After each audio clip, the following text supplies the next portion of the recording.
figure it out, right? Let's see what happens. Uh, I'm on push to talk, so like oh, when I push, then I can speak, and then I that'll let do the go. job.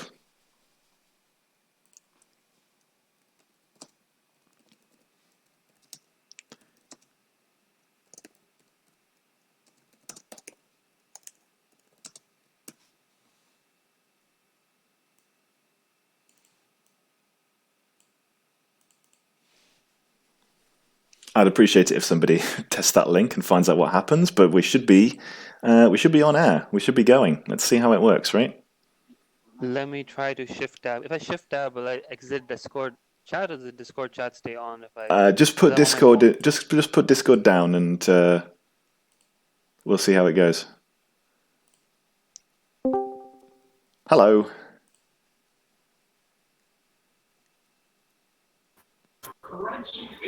Whoa. Sound not coming through there at all, Trundler. Yeah, you're gonna have to mute your laptop, Trundler, if you're gonna have it working.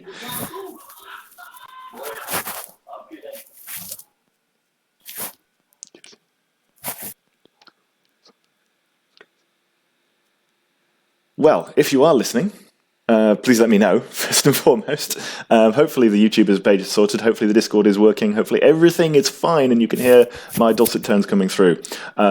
If you are with us, New Zealand are 10 for none after 3 overs. They have had 2 big scares. One appeal given not out by Erasmus in a genius decision. One overturned by Damascena in what was dodgier, but it was given out and then overturned on review. Here comes Archer into Guptill, moves it a little bit back in, slightly back of the length, defended out towards mid-on. Archer has none for 2 from his 7 balls. I think that's the end of Trundler. I didn't quite have the audio working up correctly, but hopefully he can listen in on the YouTube page if he wants to be involved. And we have some... we have Zorax here. Hello. Oh! As Guptill fends one... Is it gone for all the way? It's gone for 6. First 6 of the day from Martin Guptill. Outside off, short, and Guptill uppercuts this one like a Sri Lankan left-hander over the top of the slip, and it's carried all the way to the boundary. My word, there's certainly some pace in this wicket, some pace and carry. If that little wrist flick like that can sail away over the boundary. You're going to spoil the entire World Cup for me. You're like 2 balls. Deal with it. Back comes Archer. This one outside off and left alone through to Guptill, who dives in front of slip as it moves a little bit away. After it crosses the bat, slightly slower from Archer, that one. I like Gupta's going after it. Yeah, it makes sense, right? Why should Martin Guptill play like a test match player when... the last 3 games. Yeah. Why should he play like a test match player? He isn't a test match player.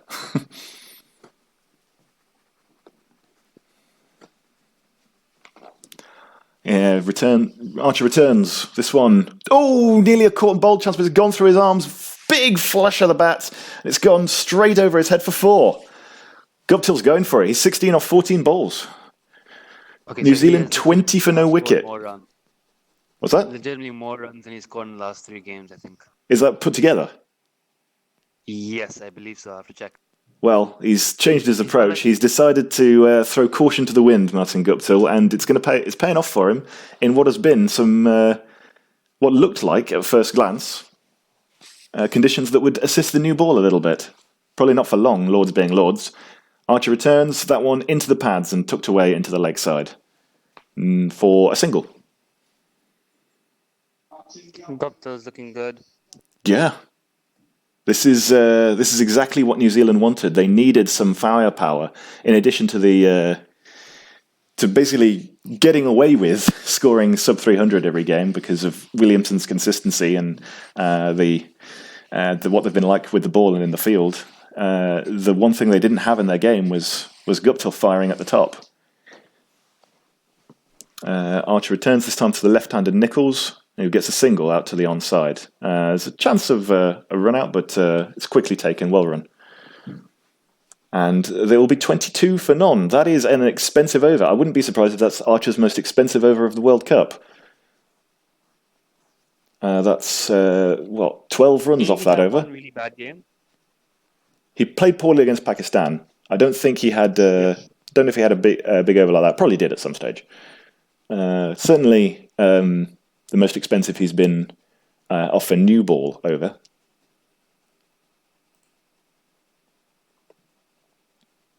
I wonder if there are comments on our YouTube channel.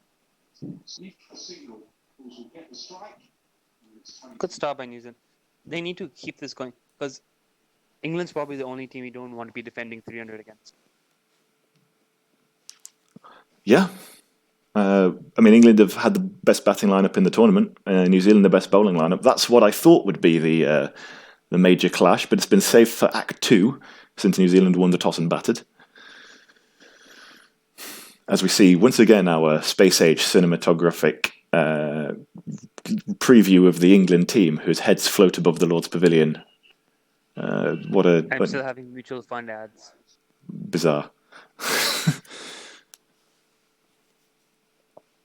Back comes Chris Woakes, bowling outside off. Again, a little bit back of a length. These guys haven't really pitched it up a little bit, which you thought they would do a bit more of. They've been puller to Nicholls than they have to Guptill. Guptill's been going after it when it's been pitched up, so I guess they're trying to hold it back to him. But Nicholls, it seems like they're trying to push it up a bit more.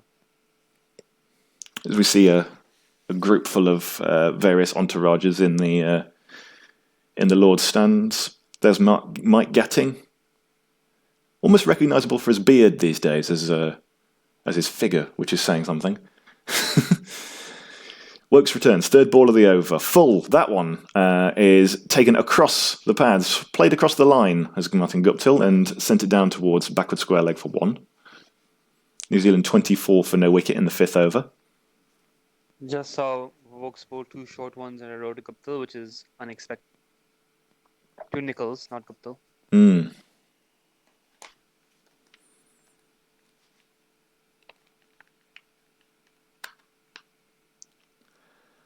Nicholls is 4 off 11, Guptill 18 off 16.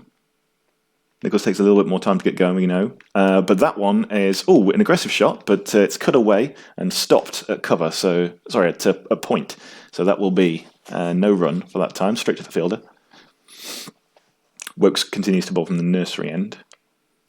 Makes sense if they're bowling to left-handers with Woakes attempting to move the ball back in.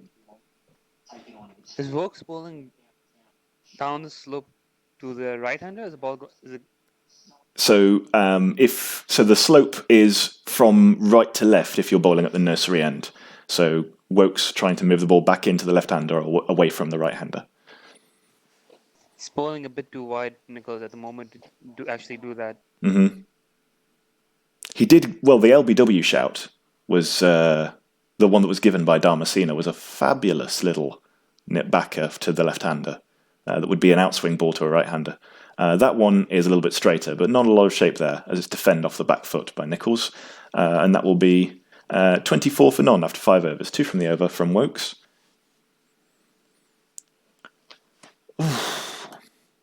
I don't know how to deal with being in a World Cup final. What happens normally? Lots of yelling and screaming at the end. Okay.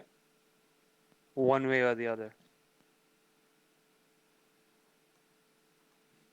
What I wonder, is there any... Okay. Why is the pitch looking so green, Drive Club? It's because they didn't mow it very much. I'm not entirely sure why they've made that decision, but my feeling is that because of the big amounts of sunshine, they weren't really planning on making any effort to try and dry it out. And so when the rain came through last night and a little bit of grass started to poke its way through, more than they expected probably in this summer, they've just said, well, we already made it. Is that really what happens? I don't know. I'm just making stuff up. But my feeling is that the Lord's pitch has been a long time. It takes a long time to put this stuff together. Grass. Yeah, you already have grass growing on the pitch to hold it together. Mm-hmm. And usually you want deader grass, which is brownish shade, but it looks like they just have fresh instead of grass growing in it for this season, it's still green. Yeah, because it's been raining this week. Yeah, exactly. ICC World Cup winners. We don't need a list of World Cup winners. What are you trying to do? What are you trying to say? Sure that no one else is in it apart from. Apart from Kumar Dharmasena. Helpfully First pointed out by World Cup of Crinkinfo all earlier on. Here goes Jofra Archer into the pads of Nichols, who tucks it out around the leg side. They should pick up 2. They do pick up 2 as Chris Wokes fields the ball.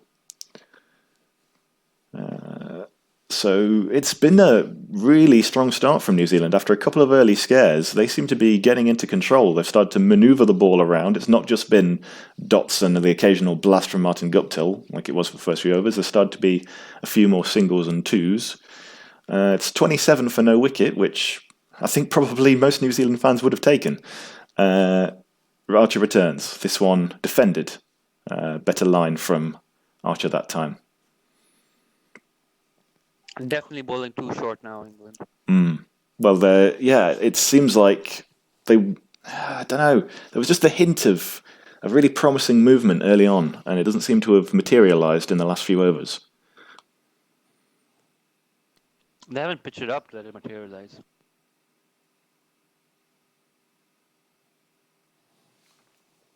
Here he comes again. Onto the... over the top of the stumps. Nichols sort of plays this odd sort of circular swat and gets an edgy push out towards the offside. Yeah, I think that was... Oh, no, it hit him on the pad. So one ball to go on the over for you, right? No, yes, that's correct.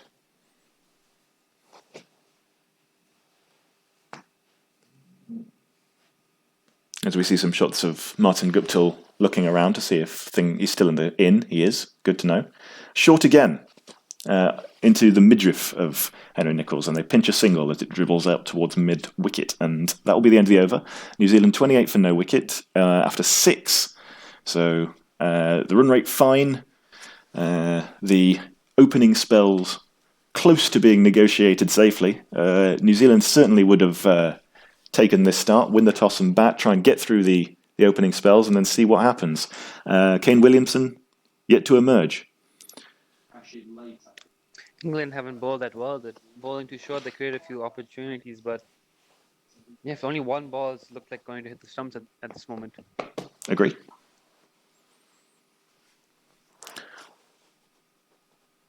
They gotta keep pitching it up to Guptill. He's going after it. He'll give a chance. I'd think it was what they would be doing. Ed asks if this is our best opening partnership since the Sri Lanka game. I think it probably is. Well, they've had to bring in Henry Nichols. I think bringing in Henry Nichols early has probably been a blessing in disguise. That said,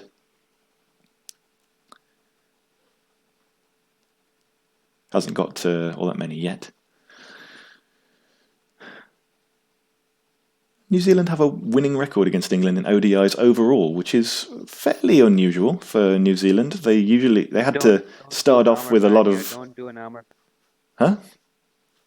Don't do an Amar fan here and compare the overall records between two countries. Well, they just put them up on the screen.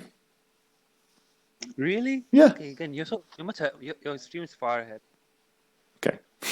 Yeah, they just put them up on the screen. New Zealand have won 43 to England's 41 between the two nations. But I suppose actually, no, thinking about when ODIs came in, England and New Zealand probably wouldn't have played each other except at World Cups until the 80s. Oh, that's a good shout. Gone! Chris Wokes sends it full of one. He pitches it up. He bloody well pitches it up to Martin Guptill. Gets a little bit of movement away. It hits him in line. The only question is whether it was moving too far away from off stump. The DRS timer is counting down. I think Martin Guptill is gone here. He's opted to review it because it's Dharmasena. Oh no.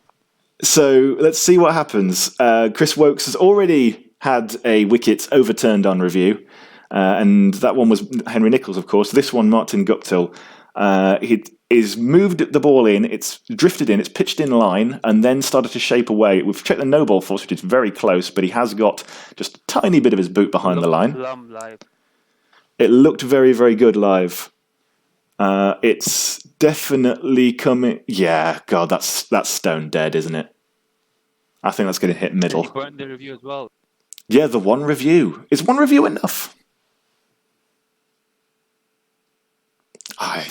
I mean, It's pointless to waste a review. that is a poor review. It hasn't given the 3 reds yet, but I think we're about to see that.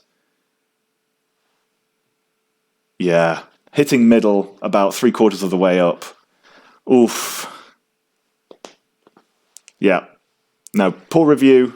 Nichols is in still. I was about to give the wrong batsman out. That's quite funny.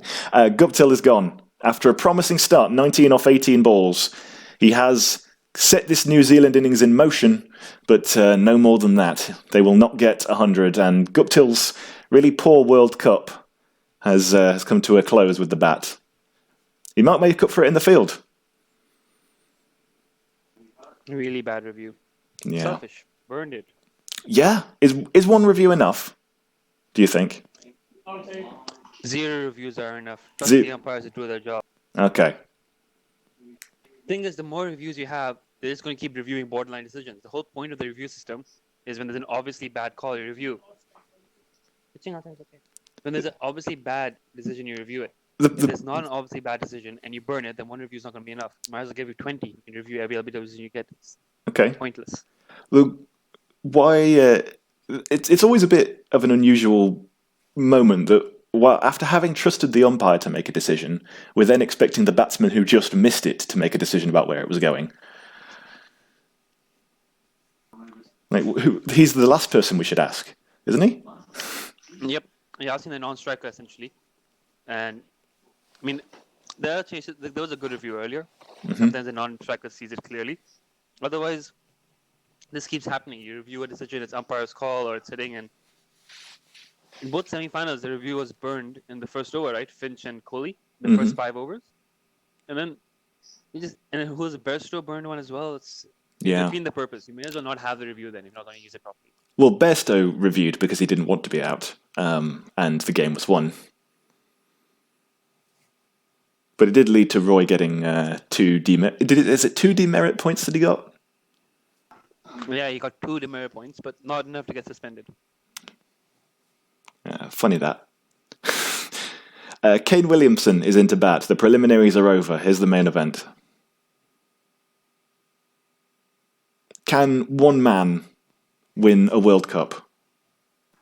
Fun fact, Kane Williamson playing his only 4th ODI innings that ever matters in anything, considering his entire career. This is only the 4th innings that actually matters. I think that's a questionable view. I was watching the extended highlights of the entire England-New Zealand series from 2015. The ECB was putting it live over their YouTube page, which is quite a fun place to go back to on the morning before the World Cup. And when Johnny Bairstow hit that 80-odd to rescue England in the 5th ODI and win the series, the entire dressing room was jumping up and down. There was massive relief. The commentators were going on about what a fantastic innings it was under pressure. I understand that not every ODI is equal. That's pretty obvious, right? But there are times in ODI cricket when you can tell this is a pressure moment, this is a big series, this is something to play for, and it matters to the people involved. And if the bowling attack is a good bowling attack, and the conditions are challenging in some way or another, and the team cares and it's a live series, then, what do you want? I understand not every game can be a World Cup final, but if you're going to go on to that, then you may as well get rid of all the innings like you've accurately described. Silly. But it's also true. No, I think it's just a scale, isn't it? There are ODIs that don't matter, there are ODIs that mean everything, and then there's everything in between. There's not ODIs that matter and ODIs that don't. Anyway, Woakes has 1 for 10. He's Williamson yet to score a run as he starts cautiously. When did the slot turn up on pitch maps? I sort of didn't watch ODI cricket for about a year, and then it suddenly turned up. It used to be full, Yeah. And then they realized full balls go for a lot of boundaries, so they decided clever and call it the slot. Uh-huh. I'm surprised they didn't call it the arc after David Miller. For there's a period of 6 months where everyone kept going, oh, it's in the arc and it's out of the park. Any batsman out there, but now it's the. Well, Wokes Which has is silly started because pitching with it up ball now swing anyway. like this, you want to bowl it in the slot. Yeah. Like the slot's the perfect place to bowl the ball when ball swinging. Like they just showed a replay of Finch nicking off a slip there. Uh-huh. It's not a bad thing to bowl the ball in. So, yeah. Well, Wokes has bowled 4 dots in a row. Ooh. Williamson a little bit slow to leave one alone, left his bat dangling a little bit, and there's oohs all around from Wokes and the fielders. As he ends the over, another dot ball, 1 run off the over. Wokes has 1 for 10 off 4. He has had a tremendous second half of the tournament, after having taken a bit of tap early on. It's all about the opening spells for Wokes. He's pretty much done after he bowls his first 6 overs, and he has done his job admirably today once again. Bowled well in the death against Australia. He did. But it's funny how a bunch of people were saying, why hasn't Wokes bowled out his overs? Well, in previous games, he hasn't bowled out his overs because he's bowled 5 or 6 overs up front, a couple more later on, and very rarely does he really fulfill as much as he could do at the death. I know he's been used as a death bowler over in the past. Not really his strong suit, in my opinion. Anyway, Archer bowls short, surprisingly, and it clatters into Henry Nicholls' midriff, and there is no run.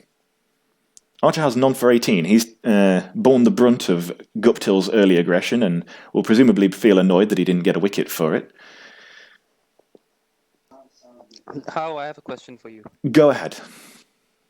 Are you stocked up on Coca-Cola? I'm not stocked up on Coca-Cola. I am stocked up on an enormous amount of whiskey, but that will only happen if England start losing. Another back-of-the-length ball is dribbles away, and they try a chancy run, and they get it. That was eagle-eyed from Nicholls. Is that a leg by? No, it's a single. He did manage to get some bat on it. 9 off 22 is Nicholls. Is that the sign of a man under pressure? That he just drops the ball at his feet and belts down to the other end? Does he want to get off strike?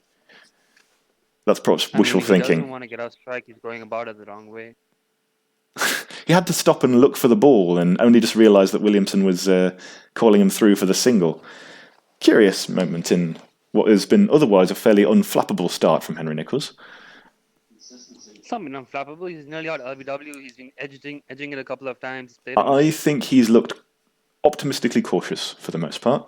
Yeah, okay, he got a good one from Chris Wokes that could have got somebody out LBW, but it was also too short. Kane Williamson facing Archer now, and ducks out of the way of a short ball that is Archer's well-disguised bouncer. Saw it coming. 7.3 overs gone. New Zealand are 30 for 1. There's a sense that England are back on top as they've taken a wicket, as is often the case, but Williamson has been solid enough. He's yet to get off the mark. He's going to take his time. Ooh! Oh, goes past the outside edge. I was waiting for them to appeal. Oh, my word. That was lovely. The bounce from Jofra is pretty good. Yeah. And then he gets one a little bit fuller. It's still not full enough to hit the stumps, but it's a nice little line. Just moving away just a tad. It looks like the plan at the moment was to starve the New Zealand batsmen off the drive and force them to take on the back of the length bowling. I don't know why that's the plan. Maybe they think there's not going to be much swing at offer or much seam movement on offer, so they'd rather hustle them with pace. Wokes is still being a bit fuller, but not as full as he should. Another bouncer from Archer as Williamson ducks it. Ooh, the one from Archer swung after it past Kane. Yeah, it's just line bowling that, isn't it? You don't need aggressive movement if you manage to bowl on 4th and a half stump, as they like to say.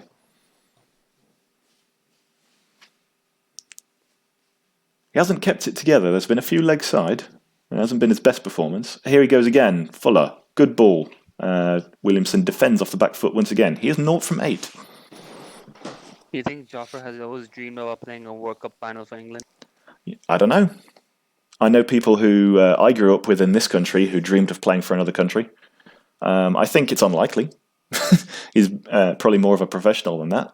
At the same time, we just got to concede that people who have parents from different nations and grow up in this sort of sporting environment where they're involved with elite sport from as early as they can remember, and the prospect of international travel is nothing to them.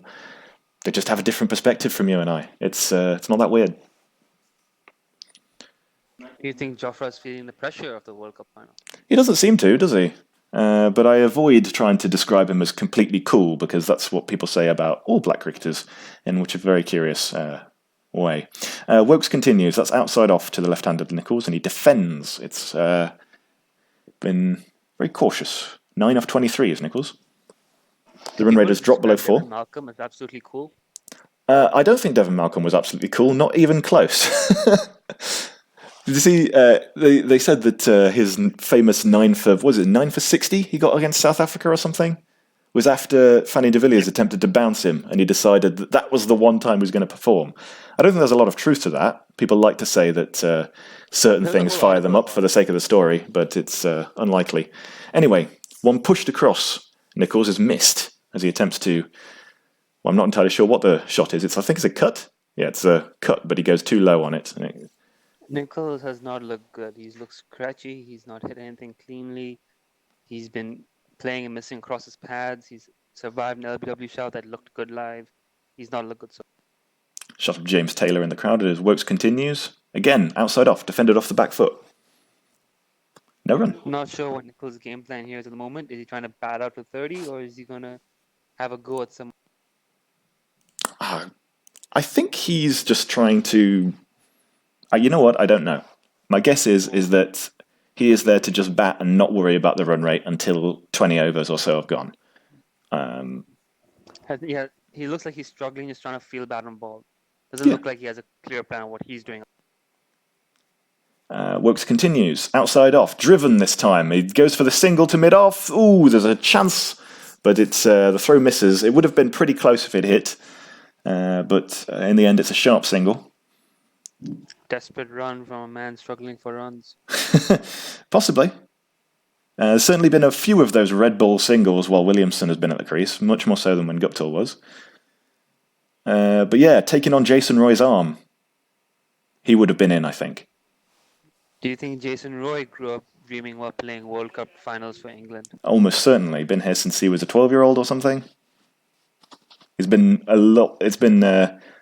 He's been an England player a lot longer than he's been a South Africa player, I'll tell you that much. What's grown up, anyway? Are you grown up if you're 12 or 14 or something? Probably not.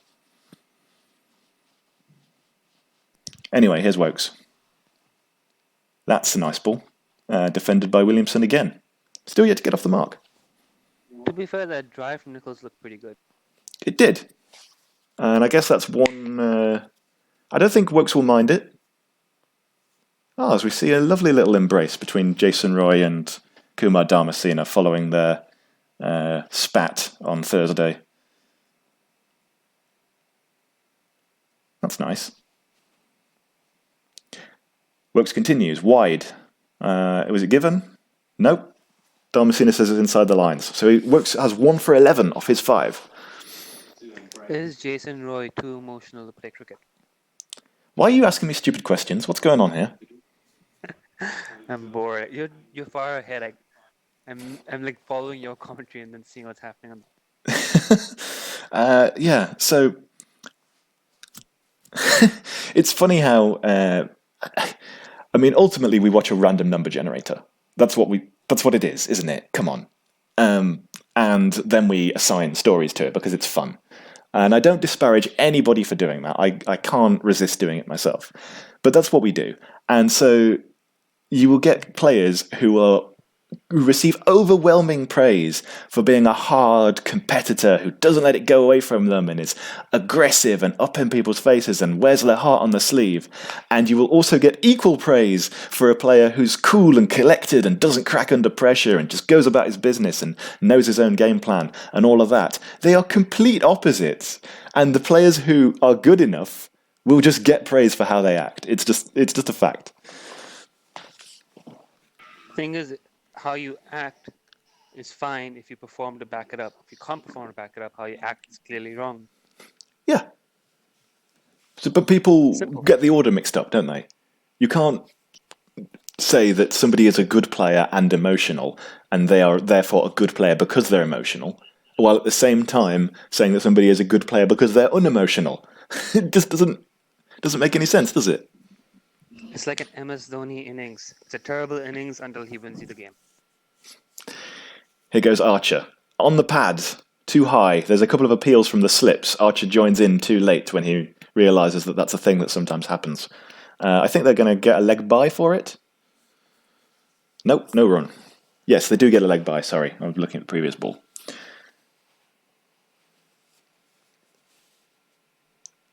Yeah, it's struck him just above the pad, I think, there. Williamson, 30 odd after 10 overs is pretty good given how the knockout games have gone so far. except for England being 60 for naught after 10 overs. England are just weird, man. Archer bowls outside off to the right-handed Williams, and he will leave that alone. Williamson is not going to be hurried. This first innings is almost just like the setup. Because no matter what New Zealand get here, there's questions in the second innings. If England do what they did to Australia and race off to like 80 and 15 overs, it's done no matter whatever New Zealand have scored. Oh, yes. There's a reason why Steve Smith bowled in the same- 16th over. It's because the game was done. He gave up then. I think New Zealand have better bowling depth so that even if they're falling behind, they can claw back in. But really, you're looking at if you're in a World Cup final, and the team's got off to a great start and their acquire rate is like 5 or 4, you really need like a Shane Warne kind of character to come up and turn the game around. And I don't think New Zealand have that in the bowling attack. I mean they have Santner, but They have Trent. Santner. They have Lockie Ferguson. Yeah, but that's it. And not tradition. It's Lockie reverse swing it. I have not seen. Oh, there's another appeal from Archer. Archer, but it's outside off, I expect. Pushed across the left-hander. Again, it's back of the length, which is making these OBW appeals hard to give. Yeah, So it's not out? It's not out, no. It keeps hitting him above the knee roll, so... sorry, not above the knee roll, above the pad entirely. Hits him on the thighs, and, you're not bowling to Mushfiqur Rahim. If it hits him on the thighs, it's not hitting the wickets. Who's the shortest guy in the England lineup? It's probably Owen Morgan. Probably about 5'8", 5'9". Anyway, here's Archer. Fuller this time, defended. That'll be the end of his 5th over. He has none for 20. Come back well after Guptill left, which is to be expected, because Guptill has really been the only one pushing the pace. Yeah, probably Owen Morgan. Certainly not one of the seamers. I don't know. How tall is... Jimmy Neesham's pretty tall. Ferguson's pretty tall. Tom Latham's pretty short, isn't he? Oh, well, he's a wicket-keeper, so it's always a safe guess.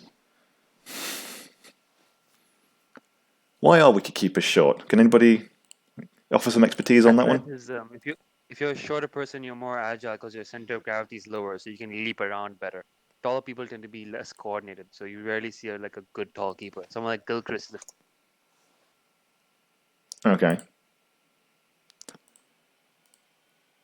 Plus, there's also this running theory in old school cricket coaching where your wicketkeeper should be your loudest, most annoying kid you have in your camp, and usually the loudest, most annoying kids are the tiny kids because they're overcompensating. They get slotted in this game.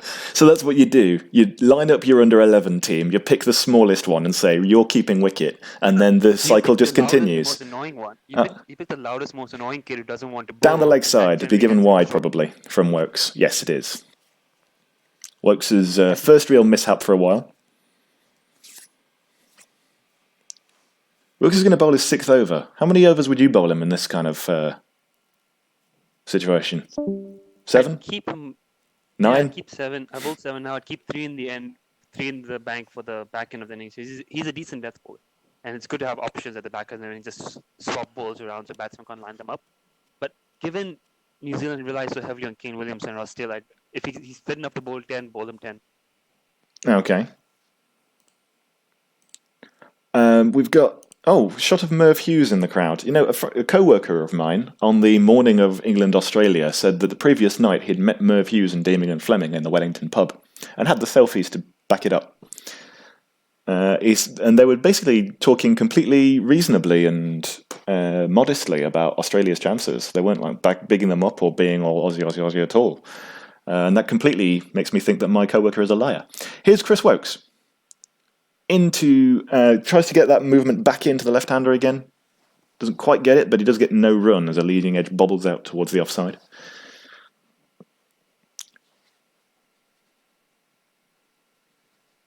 Nicholls 10 not out of 30 is considered New Zealand's top performer by this graphic that we are currently seeing, and there are more and more graphics coming into this World Cup coverage, and probably about 60% of them I have no idea what they're trying to say.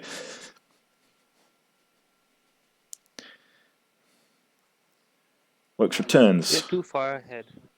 Cuts! This one will be 4. Gets it through the infield this time. He hit one like that straight to point a few overs ago. This one dodges past the infield, placed nicely, 4 runs. 2 wide from Wokes. Gives him a bit too much room. Should have been tucking him up. And Nicholls is good enough to lay bat on that. Do you think 33 for 110 overs is honours even? I think England's ahead because, well... After winning the toss and batting, you'd hope for a decent start, but I think given New Zealand's trouble at the top of the order, they will take not conceding any early wickets on what looks like a pretty good batting surface. Yeah, that was a really good square cut by Nicholls. Yeah, and another one gets him off strike as he takes a single. This one fielded at, what is that, backward point or something? I don't know. You have to question if Wokes is deliberately trying to bowl a little bit back out length from Nicholls, or he's just not executing it well. Okay. Because he's not been as effective as he could be after the LBW appeal. Oh wow, we've got a bunch of comments on the YouTube channel. I did not know that they were there. Ooh, who's commenting? Oh, a few people. Cabinet's here. Harsh is here. Harsh says the dugout commentators have no regrets and carpe diem on their whiteboard discussion. Well, that's interesting. Don't know which dugout he's referring to. Nuffan's here. Can we get an update on the Nepal versus Malaysia international, please? If you're still listening, Nuffan, go fuck yourself. Nepal versus Malaysia under-19 game? I thought that's already done. Nepal won. Couldn't tell you. It says Nepal versus Malaysia, that's all. Nepal played Malaysia earlier. I think Nepal won. Okay. I saw it was yesterday. I don't know if there's a game happening today. All right. I will check and get back to you, Nufan. Yeah, Zorex, you're on Nepal versus Malaysia duty, okay?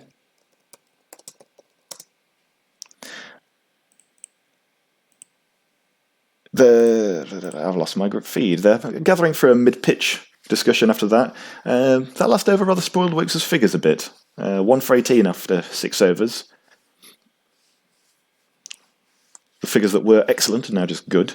And as expected, after his opening 5-over salvo, as has happened all World Cup, Liam Plunkett is going to have a ball. As we see shots of a fairly grey London skyline, as is often the case. What have you made of Liam Plunkett in this World Cup? He was out for a couple of games when England were losing. Came back against India and I thought bowled excellently to help them through that game. Since then, been not quite at his best. He's an acceptable upgrade to what Moeen Ali was serving up, but he doesn't offer enough of a point of a difference. I mean, he's tall, he hits the deck, he pulls some cutters, but really, is that any way significantly different to the rest of the right-arm fast-medium bowling attack of England? I think you look for a point of difference in a bowler that makes the batsman adapt. Plunkett has not demonstrated enough of that. He's just accurate, bowls to his plans, bowls to his fields, got some skills. If Moeen Ali was bowling well this World Cup, Plunkett shouldn't be playing. I think that's reasonable. I think he should be playing. I think he's been a better player for England in one-day cricket over the last few years than most. Certainly better than, say, someone like Mark Wood, who's been very hot and cold. He starts full here, puts it outside Nicholls' off stump. This one comes in again. Again, it's full. And this one is pushed out towards extra cover. And there's overthrows as he shies at the stumps, fairly unnecessarily. And he'll end up getting 2.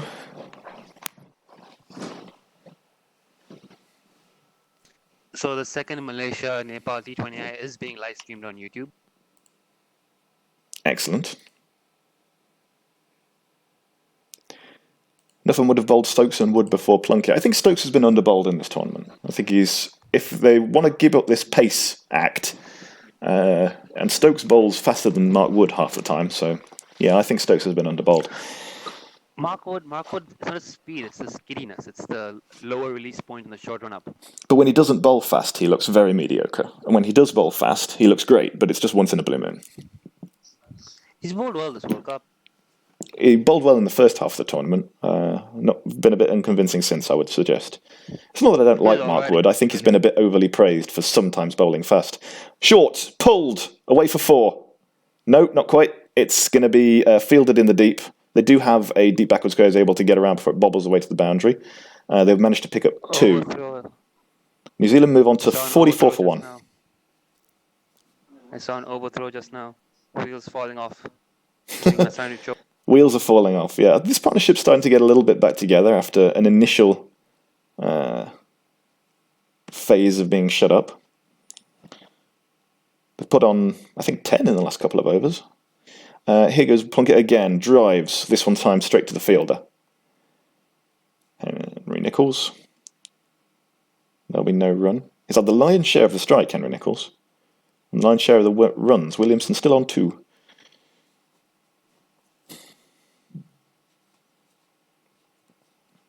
I like the live update. You can see the bowler moving back to his update just from the little white blobs on the screen. Very video gamey. So Malaysia lost to Nepal by just 7 runs, it seems. Impressive. I didn't expect them to push Nepal that hard. And Nepal legit? Should we be thinking of Nepal as the next thing? They should be the next Bangladesh. They've got a crazy fan base. They've got lots of money invested. They've won their ODI status now. They've got a lot of internet fans posting annoying comments on random associate cricket pages. Is that what really makes the next Bangladesh? That is exactly what makes the next Bangladesh. Outside leg, pulled away. It's flicked away, sorry, Kevin Peterson style. And again, they'll pick up 2. It's a pretty grape shot of a first over from Plunkett. Certainly not what England would have hoped from him. And Nicholls starting to feel a lot more bat on ball. Yeah, Nicholls is looking much better now. Again, Plunkett is just... He's not a point of difference at this moment. I don't know. What happened to David Wiley? Why is he not in the squad? Because they just... I'm not sure who they would have picked. He would have come in for. Before the tournament, I would have said Mark Wood because I think he's really inconsistent, but he's been pretty good mostly. So yeah, I don't think David Willey is a big deal. He's a swing bowler, and if they want to bowl Chris Wokes and Jofra Archer, which has worked very well for them with the new ball, then I don't see any real role for him. He's not an effective a batsman, as people like to say. He tends to swing and miss an awful lot. I reckon Plunkett should be going around the wicket to Nicholls from now on. Mm-hmm. Nufan suggests on their commentary they also have altitude, which I initially misread as attitude. It's like Nepalese. They have attitude, apparently. Okay, fine. So, Hong Kong's Babar Hayat went over to Nepal to play in the Everest Premier League. They have a Premier League. Like a minor celebrity down in Nepal. Nepal has Premier League. Their own T20 Blitz kind of Premier League. Okay. And how many teams? How long does it take? Babar Hayat's local star. Babar Hayat can walk in the streets of Nepal and be stopped and asked for his autograph. That doesn't even happen to him in Hong Kong. Is Babar Hayat like... Is he like of Nepalese origin or something? No, he's Pakistani origin, but grew up in Hong Kong. And he plays for us. But he's been such a big hit in their domestic leagues. And he talks about going there and playing in front of the Nepali crowd, and you get 5,000 people coming out to a game. Wokes into his 7th over, dot ball defended. Yeah, probably Paul Wokes out here trying to get Kane out. I think it's reasonable. Does leave them a little bit short of options later on. But Stokes is bolder, right? Stokes that's true. A bit more of Stokes would be fine with me. Overs. Here comes Wokes again.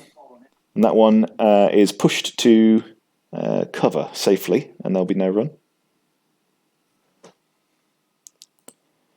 Mahabaduma, who I'm going to take a wild stab in the dark and suggest it's Trundler, says Nichols played a quality knock in the semi, done decently so far. I agree. I'm not sure he played a quality knock in the semi, but he evaded the worst of the danger and allowed Williamson and Taylor to have a bit more of a partnership.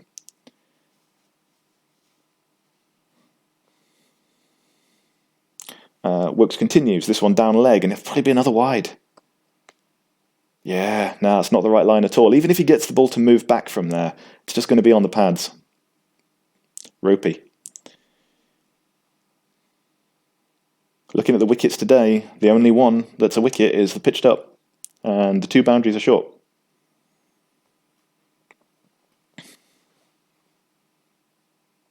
Only 2 boundaries so far, Yeah.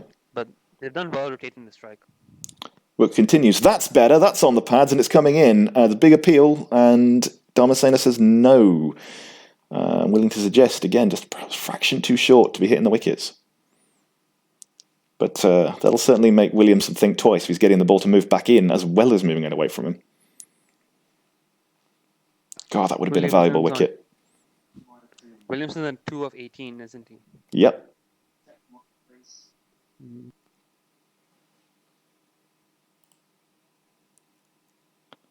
The fan suggests it's a Steve Smith start. It's been nowhere near that disgusting. Here comes Wokes, full, driven. Doesn't get it past the bowler. No run. If this was a Steve Smith start, then I would have been averting my eyes. I remember discussing that, the Steve Smith start thing he does with the angle back. I feel sometimes it's a ploy because he knows he's so strong off his pads. That he tries to lure bowlers into targeting that angled bat outside off stump so he can just leave the ball alone. And then eventually, as his eye gets in, he starts playing a bit more orthodox style. I think he just has a horrible technique and a ridiculous eye and absurdly good powers of concentration. No such thing as horrible technique. Horrible technique is a myth. Okay. Good length ball from Wokes is defended out towards the offside. Seems to have recovered nicely from that wide, bit more of consistent after that, 3 dots. If it went for the wide, this would be 1 ball away from a maiden over to Williamson, which in the 13th is not a bad position to be in. Not a lot of swing here. So, from New Zealand's point of view, Matt Henry is going to have to do a lot of work up front because I think by the time he gets into his 6th or 7th over, like Wokes here, he's going to be losing a bit of shape. Wokes continues. Fuller defended once again, and that will be a very tidy over. Again, the only blemish being that leg side delivery. And he has 1 for 19 off his 7, so sub 3 and over is a strong start, and it would be wasted were it not for the wicket of Martin Guptill, which is basically what they wanted from him. Ben Stokes has been given some instructions. I wonder if he's been told he'll be coming on to bowl soon.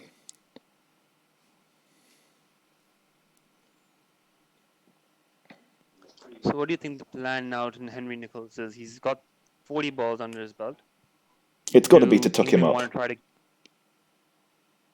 It's got to be to try and strangle him for room and hope that he gets frustrated. He's played a couple of shots in anger earlier on in his innings, like that horrible swipe cut that could have got him out. Here comes, going round the wicket, edged, down towards third man. It'll be a single. Plunk it around the wicket? Yep. Excellent. Yeah, again, moving it into him, cramp him. Good to see Kane Williamson taking some good captaincy advice here from the Cricket Web commentary team. Bring Plunkett in. Now Spikey's with us. Please call him by his proper name, TPC. We're not talking about Steve Smith all day. We're just not doing it. And others also refer to Williamson by his title of Big Daddy Kane. Where does Big Daddy Kane come from as a nickname? Athlai, please educate me on your ways. Here is Wokes. Sorry, no, Plunkett. Still over the wicket to the right-handed Williamson, and there will be no run once again. Williamson, 2 of 22. Anybody want to do the voice? So, what I don't like about England's bowling attack is they don't try anything funky. So when a passive play like this, where Williamson and Nichols is stitching together a partnership, wicket not falling any moment, they're very content to just plug away plan A, plan B, plan A, plan B. And I feel that takes away a bit of the cutting edge because you do have a variety of bowlers. Why don't you try something like Plunkett bouncing them from around the wicket, Adil Rashid coming on with a lopsided field, bring a short leg in, a leg slip. There doesn't seem to be any intent in the bowling attack to take wickets. It's more about let's just minimize damage because we're batting and chase it down. Plunkett continues and bowls full. This one pushed out towards the leg side, crosses paths by Williamson. He'll pick up a single. OS is with us. He claims that he cannot hear you properly, which is probably for the best. I appreciate the humour, but I have attempted to turn Zorax up, so please let me know if that helps. I could shift my normal microphone setup. I'm just using my phone right now because I'm lazy. Athers claims that the entire origin is just scoring Big Daddy hundreds and New Zealanders being meme lords. I'm not convinced that that's sufficient explanation. Sounds about right, to be honest. Here we are.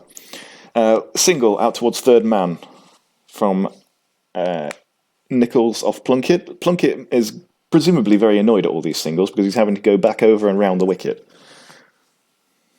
So, Kane Williamson's done the right thing here and trying to see off the bowling, but do you think he could have rotated the strike a bit more? I think he's rotated the strike as well as he possibly can, given that some of these singles have been a bit slapdash.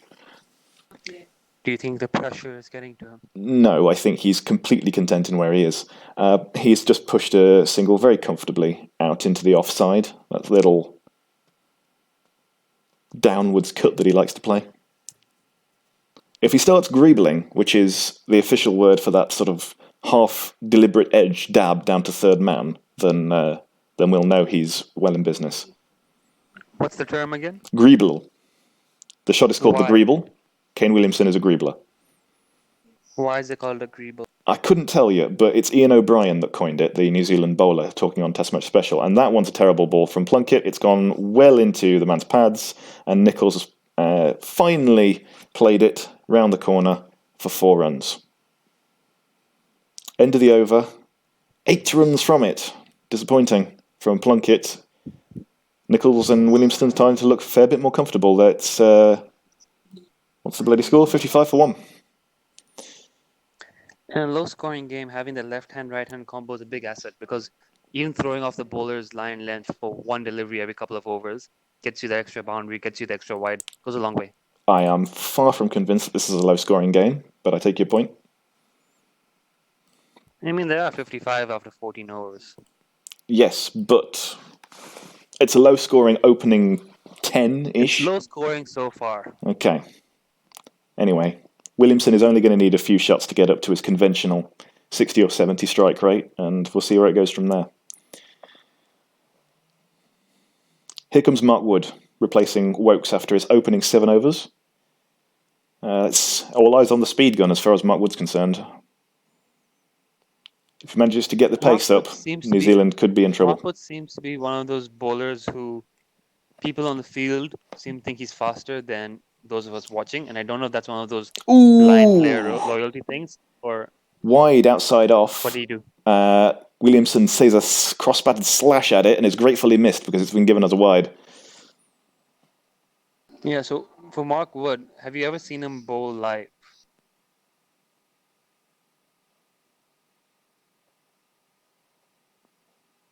I've never seen him bowl at the stadium, no.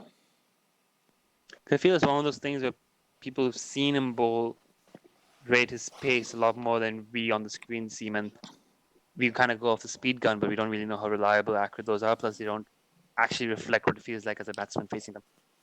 Another one outside off. Williamson plays with an angled bat and it goes past him. That one a little bit shorter. No run. So 2 plays and misses from Williamson, let off by one of the first one being given wide. Reasonably so. Mark Wood averages 40 in ODI cricket, but this World Cup he averages 24.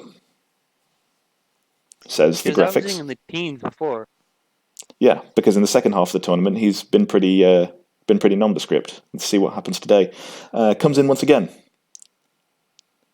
Looks a bit sharper. 144 kilometers per hour. That's pretty nice. Were they really questioning the umpire calling that a wide? They've got a blue line painted on the pitch. I think Mark Wood convinced himself that it had swung away because it was a tiny bit of shape away, and it was only wide after it left.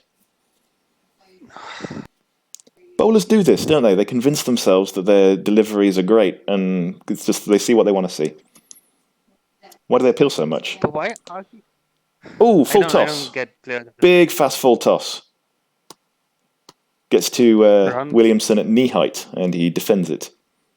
Took him bits by surprise, it Defends seems. the full toss. Yeah, took him bits by surprise. I don't think he was Williamson's gone expecting in it. shell. Williamson's going into his shell. He didn't pick it up early enough, that Williamson.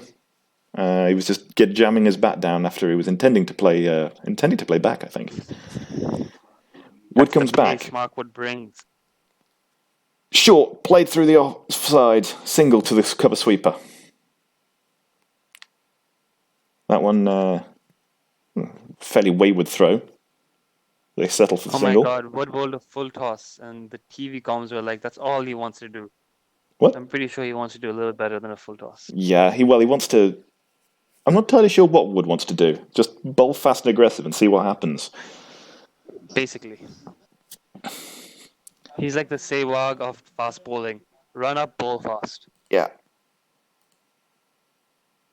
I don't think... He certainly doesn't overthink, Mark Wood. It's probably for the best. What we got on? It's probably for the best when fast bowlers don't overthink in general. Duffan says, will any of these players get knighted or an OBE if England win? That's a very good question. My guess is, I don't care. But I will try and answer your question.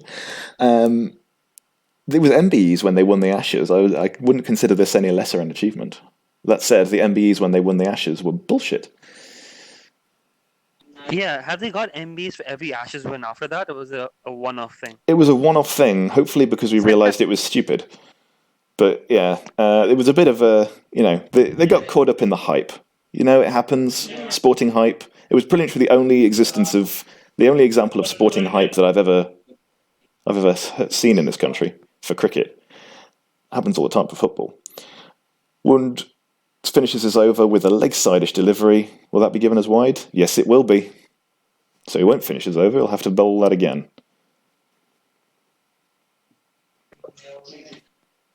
Williamson did have a swat at it. So wouldn't have been given as wide in a test. But here we are. Williamson of 5 of 28 on my screen. Going quite slow.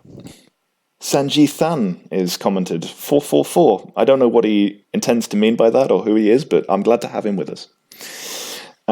Wood finishes his over. That one is into the body, and he swats at it and gets it away. Just had enough bat on it to get it past Butler, down towards the boundary for 4. Yes. That'll be the end of an 7-run opening over from Wood that only had 1 run off the first 5 deliveries. And we're off for a Powerade hydration break. Jesus fucking Christ. Who sponsors a lack of cricket? Why are we sponsoring the drinks break? Bullshit. Anyway.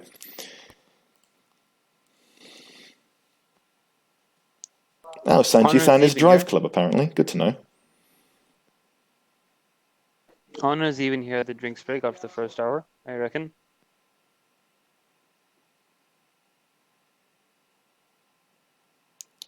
So New Zealand will be looking for about 250 here.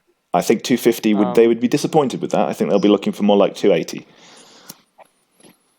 I mean, they should really go for 280, 300. I mean, 63 off the first 15 is pretty good. Yeah. They've laid the platform, they've seen up the swing, and Kane's getting his iron, Nichols is starting to look good, but they don't have much batting depth. I think realistically they want to make sure they get at least 250, but if they're able to be somewhere in the range of 180 after 35, 40 overs, 180 after 35 overs, they could, feasibly push up to about 300. So we'll have to see what they do here, how they proceed to handle the next 10 overs. Overrated Sanity gives some impact into how little he knows about knighthoods by suggesting that you say Sir and then the last name. Terrible. You say Sir and then the first name for the record. So, for example, you'd say Sir Joffre and Sir Joss, both of which I've realised sound really silly. So, yeah, it's not a bad point you're making. What kind of name is Joss? Is that a real name or is that short for, like, Joshua? It's short for Joseph, which is confusing because everybody else who's called Joseph shortens their name to Joe. So he would be Sir Joseph Butler. Yes, which is reasonable. Is Johnny a real name or is that a nickname? I couldn't tell you off the top of my head. Because Sir Johnny sounds weird as well. Sir Bluey, I think, has a certain ring to it. Bluey? It's his nickname, Bluey Bairstow. It's just a word for ginger. How about Joe? Is that his name, Joe? I expect so. Sir Joe. They all have very short names, now that I think about it. First names, anyway. Adil, Liam, Mark, Jason. This is a really boring team. Well, not every team can have the first names of a West Indies team. Sheldon. Sir Sheldon would be amazing. Has there ever been a West Shimron, Indies cricketer Sir with the Shimron. same first name of another West Indies cricketer? They've got Shai, Shimron, Carlos. They've got a couple of Chris's playing for them in the past, like Chris Gill, but I'm sure another Chris has played for. I'll need evidence. They had Courtney Walsh and Courtney Brown, so there are two Courtneys there. Okay, theory dispelled. That's fine. YouTube chatter telling me that there's going to be some fours in a minute. Last 5 overs, run a ball. New Zealand are definitely, I would suggest, on top here. They've got a good partnership going. Nichols. It's been a little bit of a cautious start. They've overcome that. And sure enough, pulled for 4. Nichols is looking good. Some extras as well from England. All the wides, leg buys. Yeah. And then, Gaines finally opened up his account. He's got a boundary. It's not happening for Liam Plunkett. Not what England want to see. I think will we have an early move to Adil Rashid? I think if he does come off, then Ben Stokes will fill in the gap. I mean, I think at this moment, England doesn't need to panic. You've got your fast bowlers. There's still a little bit happening here with the new ball. Ball's still hard. Stick with the pacers. Get a few more overs in. Bring Adil in by around over 20. Nichols defends one into the offside. He is fairly comfortable now, 31 off 45. What England really need to do, though, is start pitching it up again. Bowling back of a length at Lords doesn't seem to be a good idea. I mean, I know Ishan Sharma did it to great success, but not everyone's Ishan Sharma. Another no run as Jason Roy fields at mid-off. A few new people on the chat. C.H. Van, Shazad Sakari, and I don't know who these people are. It's fine. Nufan points out that Kieran Pollard and Powell are 2 different people, which I've forgotten. Plunkett continues. This one full and driven straight to mid-off, no run. Extra cover, moreover. Jadoo is already knighted by the CM of Saurashtra. Nice. Enlighten me what CM and Saurashtra are. Saurashtra is a state in India. CM, I assume, would be Chief Minister. So even states get their own knights now. Yes, as they should. Can we knight people in Yorkshire? That's just the question. Can we have all of the? Can we have Sir Johnny and Sir Joe, and then only be recognised as such once they step in the county? I wouldn't mind. Keep in mind, though, you have to do the sword dance to be knighted. So you don't get to make up what Yorkshire's knighting ceremony is. You got to have an equivalent to a sword dance. It's pointless. What's the point? What have they done to be worthy of a knight? If you're a knight, you got to do something cool. Williamson will face up to Mark Wood, and it's full and driven straight to this time. Yeah, this time it really is mid-off, and there will be no run. That's not Mark Wood, sorry, that's Plunkett. He's still not finished this over. Went for 5, he's not for 19. There's a little bit better from Plunkett. Yeah, a bit better, certainly. The opening ball, which was a leg side and short, was terrible, but since then it's been decent. But they can't have one bad ball and over and still consider themselves to be doing well, because that's exactly what New Zealand want at this point. But that's my point with the England bowling attack. They're kind of just very content to go through the motions. They're not that good, Wokes and Archer aside. Wokes, I thought, bowled very, very well this morning. Yeah, Wokes and Archer are brilliant. But The rest of the attack seems to continue to just chug through, bowl a simple plan. Ooh, bowl a Wood bad ball, wraps score, Nichols move on the top of the pads. He appeals to no one in particular, and there'll be no run.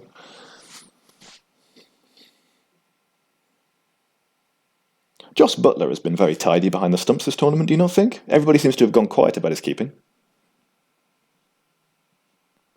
Yeah, he's been good. Couple of good takes, that really nice run out of Steve Smith. Yeah, he's been pretty good. Less to do as a wicketkeeper in one-day cricket when they play at every ball, of course. I think he's also had enough time now to grow into the role where he's comfortable, and it's not like the conditions have been particularly challenging for keeper. Wood continues just back of a length to the left-handed Nichols, and there'll be no run. We keep seeing this winner and runner-up graphic. I don't know what the Sky commentary team have talked about. They continue just mind-boggling at the notion that there'll be a new winner. I don't know. I think they're trying to show that there'll be a new winner. They've shown it several times now. But they're also trying to show that England's lost 3 finals. And New Zealand have lost only 1 final. Nichols so the record's on England's favour. Nichols nurdles a single into the leg side and from a good length ball. That's some good nurdling from Nichols. The sort of thing that you expect of a middle order player. I thought Nichols was a middle order player and Latham was an opener, but they've seemed to switch it around for this World Cup and it's working for them.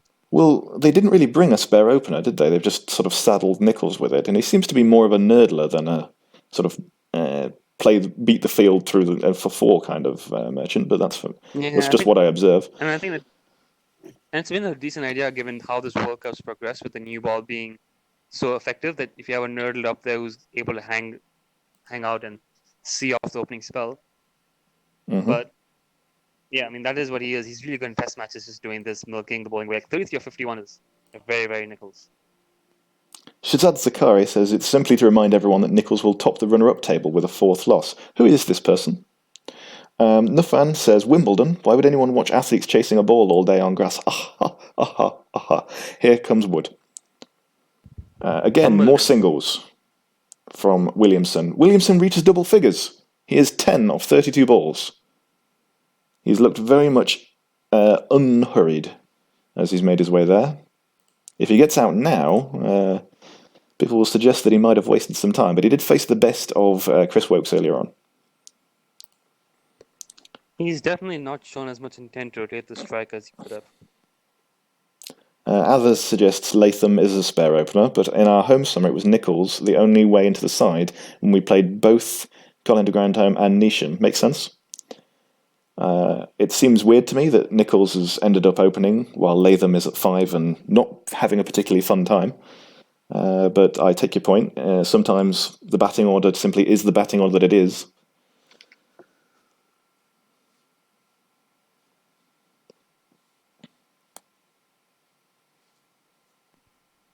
Anyway, he's done decently so far, Nichols. 33 off 52. He's been the meat and potatoes of this 70 for 1 that New Zealand find themselves in. After 17 overs, it's pretty good. Over by Wood as well. They're well within range of getting sort of 90 off the first 20 overs, and 90. God knows, New Zealand would have taken that.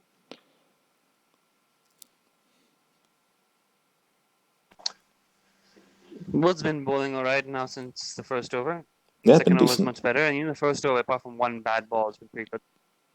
Blundell was the weird cover. He's been the cake. That's unusual. I just assumed because he was a wicketkeeper batsman that he was icing, because otherwise why wouldn't you have played him before now? Rashid will have a bowl.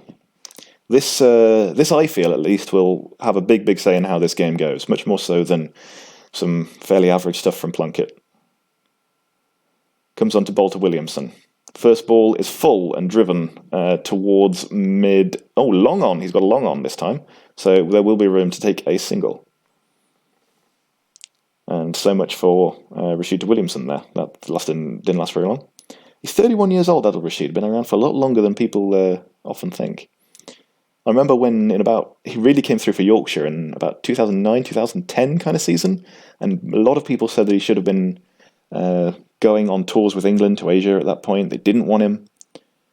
Came through a bit later on. But he, in between, needed to earn his way back in the side. He's been a big player for England in the World Cup. Sorry, in one-day cricket. Less so in this World Cup, but had a wonderful comeback against Australia halfway through what was beginning to look like a terrible spell. Getting Carey and then Stoinis in the same over.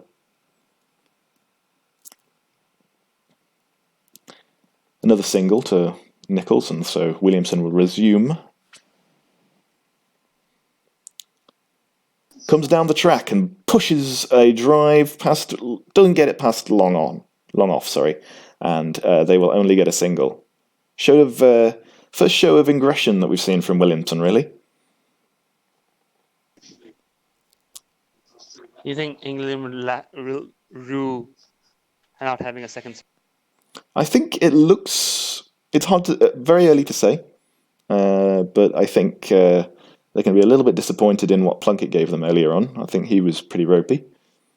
That said, Plunkett has been very, very good for England over the last few years. I don't think they'll rue anything just yet. Swept by Nicholls as a full loopy ball from Rashid is pushed out towards the backward square leg, where they'll get a single. All singles off Rashid's first over so far. They're using their feet well, Rashid, so they seem comfortable against spin. But I'd like to see Joe Root try to come on bowl against Nicholls, especially. Get the offie in against the left-hander. See if he can make something happen. Yeah. And comes down the track, hits over the top. Is he going to get... No, we'll plug in the outfield. Johnny Bairstow will do the fielding. They should pick up 2. And Williamson does so. Comes down the track, hits him over mid-on. That's, that's something. Didn't go for the fences, just tried to chip it.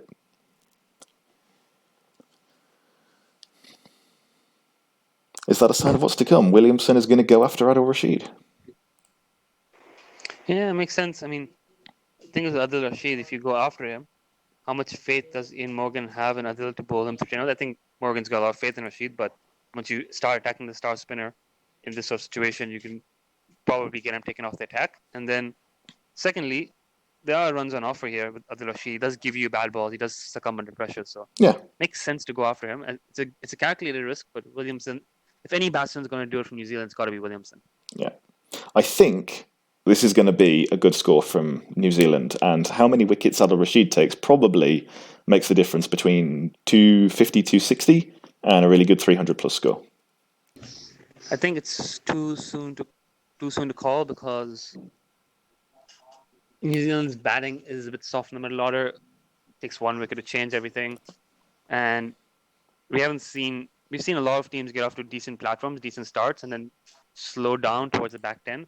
And it could really feasibly happen here as well. Once the ball gets softer, tends to grip in the pitch a bit more. So let's wait and see how New Zealand build and how they play this out. Williamson batting 50, obviously the key. England got to be pushing for wickets here. They can't just be another short ball is pulled by Williamson. He'll pick up another single. The field's gone back. We're very much into the field's back, everyone run, middle overs. Yeah, and this is the problem with England's ODI bowling. They're very content in spreading the field, rotating through the bowlers, letting them take singles, hoping not to bowl too many bad balls, and just chasing whatever gets said. And I think that's a bit of a lackadaisical way to go about a World Cup final, because now... I don't think there's a side in world cricket that won't do that. If they're 1 down after the first 20 overs. Nicholls plays... gets one past backward point. Is it going to go for 4? Yes, it does. Second ball of the over is cut away for 4. Nicholls moves up to 39 off 55. England lacks in their bowling attack here that, again, Adil Rashid is going to be key, but they need a real wicket-taking option in the middle overs. And if Rashid doesn't come off... Well, that's what Liam Plunkett and Adil Rashid are supposed to be, and that's what they have been. That's what he's had. They don't have a plan B outside of Adil Rashid. And if they don't try something to get a wicket, if they're willing to let New Zealand build to a certain score that they try to contain, and they're chasing in the final of a World Cup, that could be... You don't want to be too funky in a World Cup, but you do want to show some aggressive intent to try and make sure they're not chasing 280. Well, they've got their fast bowler and their leg spinner on. I don't know what more they can try out. Single. Yeah. Puts Williams back on strike. Nicholls is 40 now. Some people talking about whether or not Kane Williamson has earned the right to be aggressive already. Well, he's got 550 runs in this World Cup, hasn't he? That's some earning. I don't think Williamson really cares about being aggressive at this moment. He just wants to pat the 50.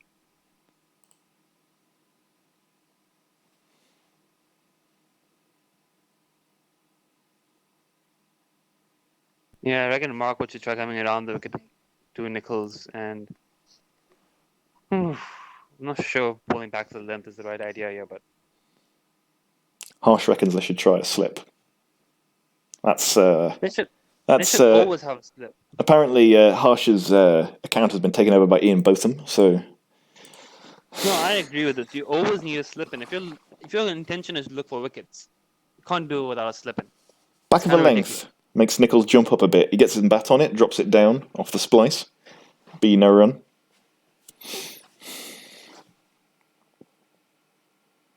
Wood's clocking up to 94 miles per hour. Yeah, I think he's done all right. Bit wayward, but all right.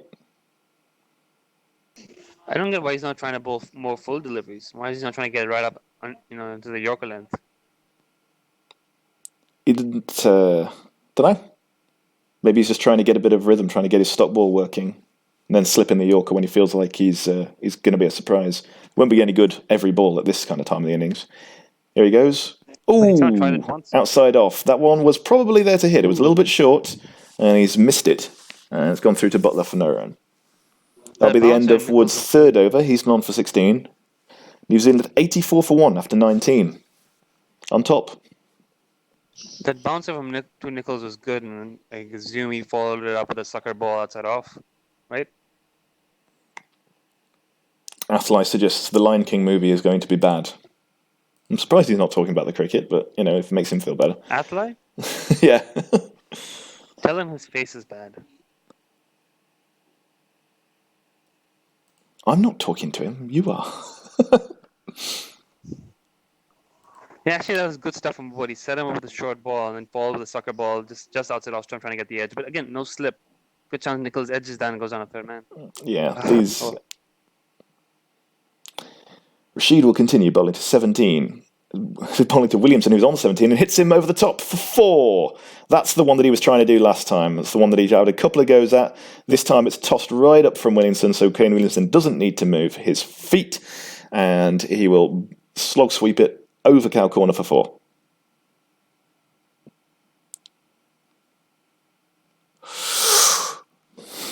I think England are in trouble.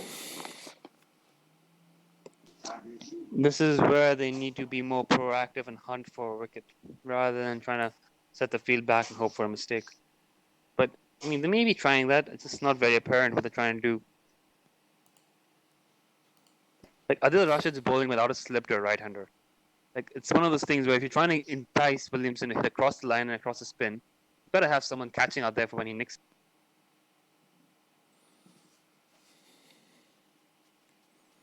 I expect there's somewhat more chance of getting a wicket from him trying to hit to cow corner, but we'll see how it goes. Continues. That one is defended. And of course, all the pressure is off Ken Williamson at this point, isn't it? He's hit the 4. He can take all the time in the world. He's doing well now. He's trying to pick up the pace. He should still be trying to rotate the strike. I get that he's settled in, but a few more singles here and there. That's a good ball from Rashid, though. Yeah. Does anyone know who this Shahzad is, by the way? Ken Williamson is really seeing the ball well, playing it as late as Indian Standard Time. All right. Is Indian Standard Time particularly late? Indian Standard Time is a guideline. If someone tells you to be there by 7, they're going to be there by 8:35. That would drive me absolutely insane. The ball is pushed out for no run. Rashid has 0 for 13. He's conceded a 2 in the last ball that I didn't commentate on because I was puzzling at the YouTube chat. He comes in now to complete his second over. That one is a little bit shorter, and Williamson waits for it and pushes it back towards mid-on. There will be a single. End of Rashid's second over. Both of them have gone for 7. And Williamson is up to 24 off 44. After having taken forever to get going, he's into the mid-range of strike rates now. He'll presumably be accelerating as time goes on. And he starts picking up more singles, starts rotating the strike. That's all you need to do. This is basically about as good a start as New Zealand wanted, but now the question is, can they kick on? It's wrong on. Okay, good to know. Oh, why is he watching? He's an Australian fan. I don't know. I'm learning that... Oh, God, what's this? John Heads, it turns out, has been Trundler all along. How about that? COW of Hackney. Or Cow of Hackney? I probably should say that. The capital letters threw me off. And that makes a lot more sense given that his comment is moo. That's some nice attention seeking there. As we see Merv Hughes in the crowd once again. Always recognisable. Wood will continue. He's into his 4th over now. I think he's quite handsome, Mark Wood. I'm still on the ads. Full, driven, past cover. Is he going to go for 4? Will the cover sweeper get to there? He does really well. Does really well on the boundary. Prevents the 4. He will come back for 2, I expect. I is just it watched 3? an ad for Sacred Games too. 2. Johnny Bairstow is the man running out there. Good to see that he's fit and firing, at least. I think they're going to check whether or not this scripts the boundary, but I think he's done excellently. Best was safe 4 in the semi-final, was it against Australia? Or was it the game before? Very good in the field. Yeah, he's legitimately very good in the field. Probably a better outfielder than he is a wicketkeeper, but that's probably true of Josh Butler as well. I mean, I think that when you have 2 keepers like Bairstow and Butler, the one who's better fielder should be in the outfield. You just let the other guy keep it up. Wood wraps Nichols on the pads and puts an arm out as though he considers an appeal, which would be stupid. It was leg side and high. Nichols on track for a 50 here. Yeah. Well, he has been for a little while. Does Nichols have a 4th gear? Can he step the pace up? I don't think New Zealand need that from him anytime soon. I'm just imagining a scenario where he goes on to make 100 and he's batting in the 40th over. OS points out he's earned a lot of rights now. I completely agree. Wood continues. Outside off. They did get 3 earlier to Nichols because it was Williamson that hit it. And that one will be out towards Adil Rashid at 3rd man. And he saves it on the boundary again, but they will pick up 2. Applause all around for that good bit of fielding. Certainly not going to... certainly look alive in the field, England. They haven't bowled as well as they have. Certainly nowhere near as well as they bowled against Australia. They were on their game against Australia. Right here seems to be more of a back to the norm. This is what it generally looks like when England bowl. They're not bad, but not great. Bad balls here and there. Very sharp in the field. Yeah, this seems to be an absence of any fixed plan at the moment. A lot of short bowling from Nichols. Yeah. 42 he's on, off 60 balls. He will continue facing to Wood, who's going round the wicket. And he bowls this one into the waist, and it's pulled away for a single to square leg. And New Zealand are 97 for 1. Nichols was given the top performer of the first 10 overs with his 10 not out off 30. 30 not out off 28 balls in the second 10 overs. Well, there's your 4th gear. I don't know, is that 3rd gear? All by nerdling, imagine.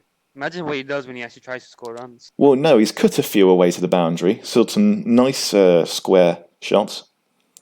Yeah, he's some good nerdling as well. That one won't be nerdled. That will be fielded as Wood goes over the wicket to the right-handed Kane Williamson.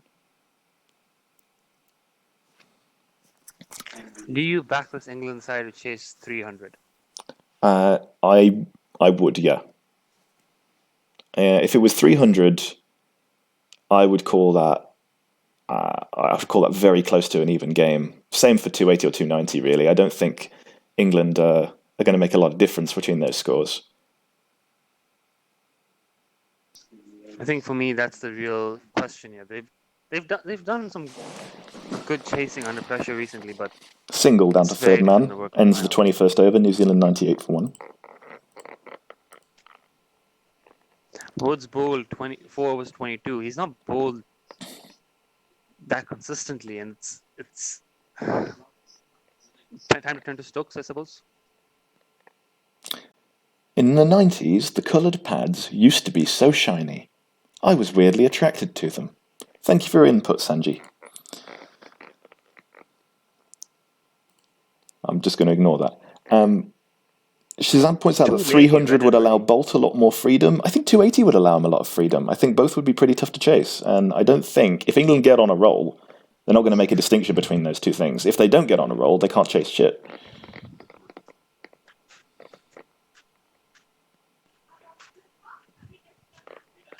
I think probably time to bring Stokes on for a bowl. What options do England have for a wicket here outside Adil Rashid? Ben Stokes. Try and get him bowling full. See if they can get him to hit the stumps. What's the difference between Stokes bowling full and Wood or Plunkett bowling full? Well, Stokes, I think, is a little bit, well, nothing particularly, but if Plunkett's off his game and he's not finding his line, which he hasn't done so far, then you've got that other option of a serious bowler who can get the pace up towards 85-90.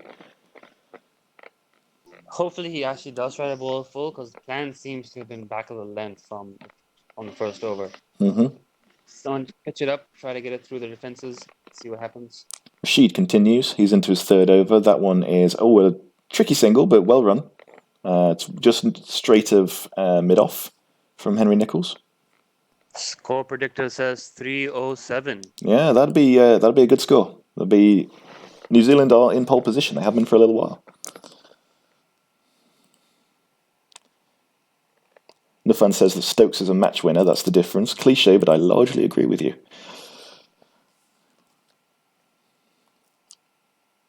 Here comes Rashid again, bowling to Williamson, who, nurdles a single away. Skillfully done.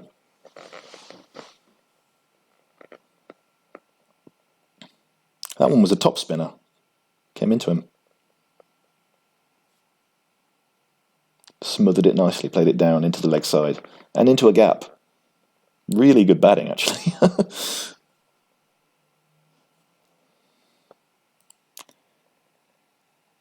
Does anyone want to talk about the Little Mermaid? 100 as well for New Zealand. Pretty good New Zealand support in the stands. Pretty good New Zealand support. They've actually really turned out for this game.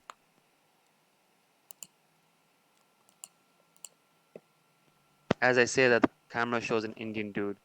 Nicholls advances a little to a loopy delivery from Adil Rashid, pushes it down to mid-on for a single. Long on for a single, I should say. John Heads, I think Ursula in Little Mermaid live action should be Titus from Unbreakable Kimmy Schmidt. That is the most incomprehensible comment of the day. Thank you. Who from Little Mermaid? I'm not reading the YouTube comments. You gotta repeat that to me. Okay, I'll repeat it slower after this delivery. Adil Rashid, 4 singles in the over so far. Bowls to Williamson, who hits it back to him. Well fielded, no run. Okay, so this is the comment. Listen carefully.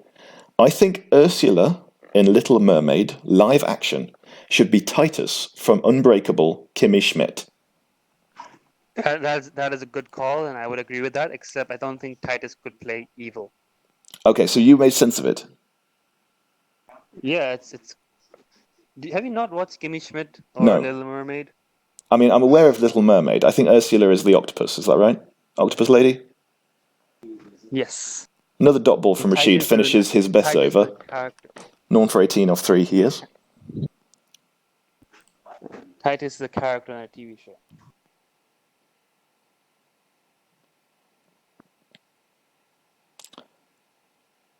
Okay. Good over from Adil Rashid. Tidy over, but New Zealand playing him well. Do you keep him on for another few overs, or do you gamble and try to bring someone else on? I'm going to keep him on. I think he's bowling all right.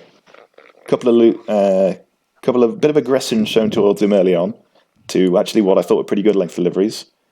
Let him bowl a proper spell. He's a leg spinner. Got to let him bowl a proper spell. Yeah, I'd probably give him 2 more overs and look to swap him out for Archer while bringing Stokes on from the other end. Mm-hmm. I mean, Joe Root should probably just come on for an over as well, just to see what he can do. Maybe induce a wild slog of some sort. It's not Stokes, it's Plunkett.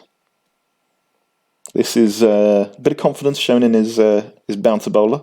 Let's see what he does. Full, driven, fielded, no run. Still bowling across Nicholls. The around the wicket plan, it seems, has been abandoned. Not sure. I think that makes some sense actually now that Nicholls is getting the ball away a bit more. He doesn't look cramped and edgy anymore. He looks pretty good.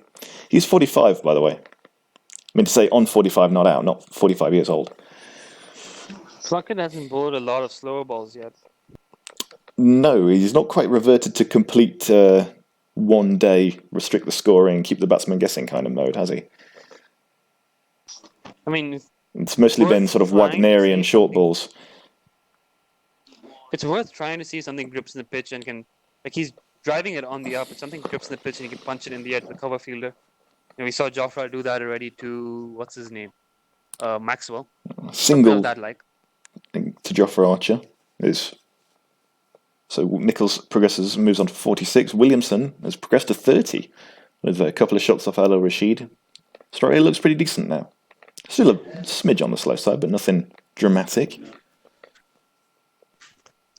They're cruising at the moment. This is good. If they're looking to get about 150 by the time they get to 30 overs, if they get 150 by the time to 30, even 145 by the time to 30, they're set for 300. Yeah, good bit of fielding, prevents another single off Plunkett. I think, what's the partnership in the last 10 overs? What's the partnership run rate? About 5.5?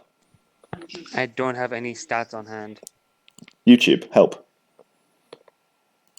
Last 10 overs, what's the run rate? If it's above 5.5, then yeah, I think that illustrates where they're going. Williamson faces up to Plunkett. Ooh, there's an appeal. He's gone. Has he? Damasceno says no. He's reviewing immediately. Plunkett was convinced. He was already celebrating the wicket before Damasceno. This is a big moment. Williamson's 30 off 52. He was just starting to get into his stride and start manipulating the field, start cranking up that partnership. And Plunkett's come back on for a second spell after having bowled dodgily earlier on. It is a fair delivery. That's the first thing that we're discovering. Oh, this is a big moment. It's Williamson. It is a cross-seamer. You can't tell on the replay. You can't tell anything. It's certainly not going to have hit his body. I couldn't tell anything live. You couldn't hear anything live. Come on, Snicko. There is an edge. There, I can confirm there is a snick. Oh, it was just the appealing that made me think it was out because they were utterly convinced, and indeed Damasceno has had to overturn his decision for the second time in this game. Williamson is gone for 30 off 53 balls. He fought it out. He was totally unruffled. He was absolutely convinced, Kane Williamson, he was going to make this innings count, and just when it began to look like he was doing so, he's gone for 30. Well, I said New Zealand would have taken this start. They unquestionably would, but there's no doubt that getting rid of Kane Williamson for 30 is going to be a big, big victory for England. Ooh, that's a tiny, tiny little feather of an edge. Really good review. And the chat goes crazy. Adher's feeling much less confident about his avatar now. I would have loved to have done that avatar bet with others. I was in the middle of typing, I'll take you up on that, mate. And then I realised, hang on a second, I don't care what others' avatar is. So, I'm glad that Adder's picked it up because he's going to get an awful lot more joy out of winning that bet than I would. Probably a lot more. He was probably going to be a lot more sad about losing it as well. So I'm glad that that happened. So Plunkett has brought out a wicket out of absolutely nowhere. Again, it was a nice little. I don't know if it's a deliberate cutter, but there's a bit of backspin on the ball there and leapt a bit off the pitch. And I don't think Williamson realized he nicked it. Thin feather, good review. Yes, it points out that Erasmus made the first incorrect decision. It's weird what confirmation bias does to your head, doesn't it? Completely wrong with me. No, wait, Erasmus isn't making any. Which review? So I said that Damascena's But decision Damascena was was- overturned for the second time in the game, but that's incorrect. It was Erasmus. According to the Erasmus chat. right now. If I've been... Look, am I wrong about my correction on me being wrong? Is that what's going Damascena on here? both times. Okay. Because Vokes was born from Damasena's end. So Damascena was the one who had the LBW overturned, and then he's the one who just gave the not out now, and that got that overturned. So it's Damascena twice. Erasmus has not had to do a review yet. Yes, because Erasmus gave that... Oh, that's right. He gave the not-out decision that the scoreboard decided was out, and it got me very excited. Right, yes, right you are. Anyway, Williamson is out. It's going to be Ross Taylor if it's going to be anybody, or is it going to be Henry Nicholls? Full Yorker. There's the Yorker length. Guptill tries to trap in first ball. That's that would have been tasty. Good delivery, kept out well. I'm not even sure that that's even a wicket-taking delivery to get Williamson. You know. Oh, I think all it did was it gripped and bounced a bit more, maybe held in the pitch a little bit. Mm-hmm. And Williamson is kind of going through the motion, a bit complacent. It's a very thin edge. It wasn't a. I mean, he played and missed. So Yeah. Williamson's too good a batsman to play and miss. If he's playing on a ball, he's getting something on it, and that's what happened there. Taylor tries to push a single out into the offside, but it's fielded well, and we'll get nothing for it. End of Plunkett's over. Successful over. Successful return to the crease from Liam Plunkett. 1 for 20 off 4 he is. Well, and frankly, he can go for a runner ball for the rest of his spell. He's got Williamson, who will be pleased with that. Now, other Rashid versus Ross Taylor is going to be a big thing because the leg spinner against someone who's traditionally a bit nervy against spin, that's going to be a good battle. England were bowling well the last few overs, could see a wicket coming, says C.H. Van. I don't know who that is. Please tell me who you are. I don't agree. I think they were bowling fairly nondescript, and that was a good over. Yeah, that was completely against the run of play. That was unexpected wicket there. Mm-hmm. Plunkett made all of you taste it. I've been saying he's a good bowler, and he's been doing this middle overs job for England for a very long time. Just his first spell wasn't great. I said he should try bowling some cutters, and he bowled a cutter and got a wicket. That's true. I don't think that was a cutter, was it? It was just a cross-seam top spinner. Yeah, it was a top back spin. It had some rotation on it. I don't know if that was just a cross-seamer. I think that was just because he was releasing it downwards out of the hand. That's what happens when you just hold the seam across, isn't it? It's a normal... Yeah, it's a normal cross-seamer by the looks of it. But Trundley, you are in absolutely no position to describe who should be tasting what. Rashid concedes another single. Nicholls manufactures one out towards mid-on. He will move on to 47. Another take from Buttler. I think he's had a really good tournament behind the stumps. He's a good... I think in ODI cricket, we've gotten to a stage where just being a... If you're willing to learn, there's plenty of scope to be a good enough ODI keeper. The standard for keeping that we expect from ODIs has never been that high. Yeah. So he does the job well.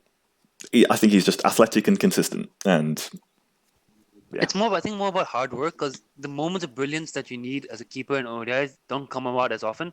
It's true. You don't get these big stumping chances, do you? And when you do, it's because somebody's half a mile down the wicket and they're easy. That one's another single. Exactly. You get those kind of chances. Yeah, it's very rarely that you have to take like a outstanding leg side strangle take or quick stumping or anything like that. So you don't burst the game open as much as the keeper in ODIs.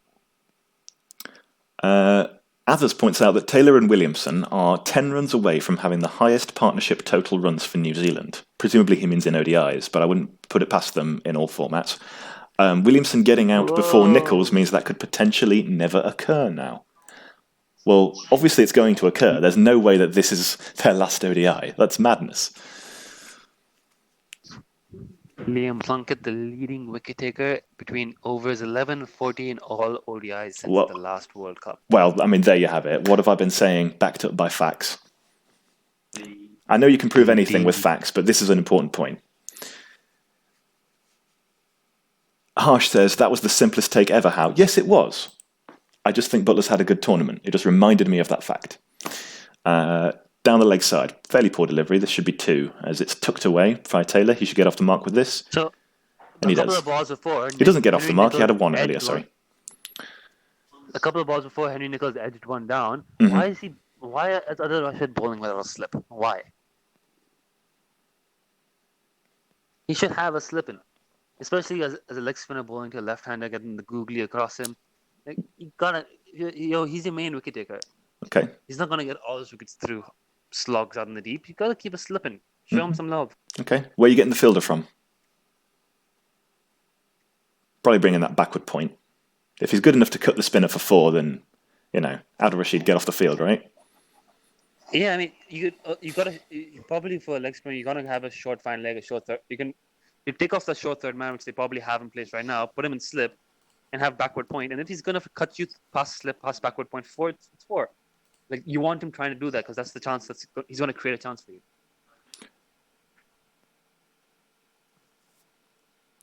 OS says, Nicholls is fast making a case for inclusion into my favourite crabby openers list, joining Smith, Gambir, Elgar and co. Only one of those as an opener. Smith. Is Smith allowed to be mentioned in... Oh, I see what you mean. It's that Smith. And you made me say it, you bastard. All right, here's Plunkett. Outside off, fielded well by Point, and that will... Fast travelling towards him, no run. Nicholls is on 48 off 69 balls. He's got to make it count now, Nicholls, hasn't he? I mean, he's done his job. Now, I think he's got to take out Kane's job and make sure he bats the 50. You need someone an anchor at one end, at least until Ross gets his iron. I suppose once Taylor starts going and you've reached 40 overs, you've got Vikrander home and the likes to come, he can start opening up a bit. But now he's the anchor, and now he's got to single sort of marshal the innings. Yeah. I suppose I'm counting like 75 off 90 as making it count.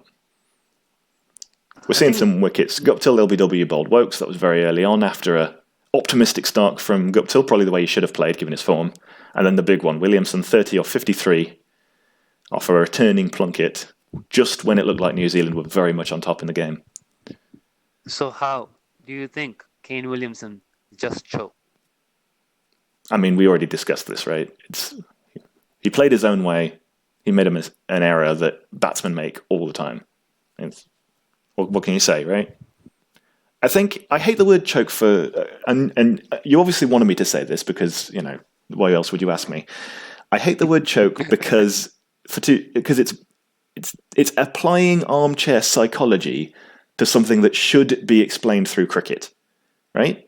And 90% of the time, it can be.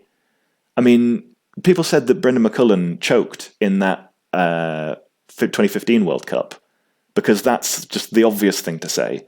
And later on, McCullum himself said he choked. Well, he said he said the moment he forgot to look at the ball. Right, and that is such a normal thing to do. That's batting 101. The main reason why batsmen the single main reason why batsmen get out is because they have lapses of concentration and make errors in any match ever. Right? And if you assign... The problem is that if you assign every error that happens in a situation where choking could apply to choking, right, then you withdraw discussion away from the cricket. And that's just unforgivable to me. That's not what you want to be doing. It's not fun to remove conversation from cricket. It's not fun. Okay, so the argument people try to make is that you've made error in judgment, you've made a poor decision, underneath a situation where you're expected to not make any of those. So say you play a meaningless ODI which has no pressure on it, and you execute your skills perfectly, you hit a flawless 100, you've made no lapses in concentration. Cool, you can pull it off there. Can you pull it off in a situation where... How many ODIs has Kane Williamson... No, not having this. How many ODIs has Kane Williamson played? Look it up for me. Somebody look it up for me. I can't be asked. YouTube. Tell me how many ODIs he's played and how many hundreds he's hit.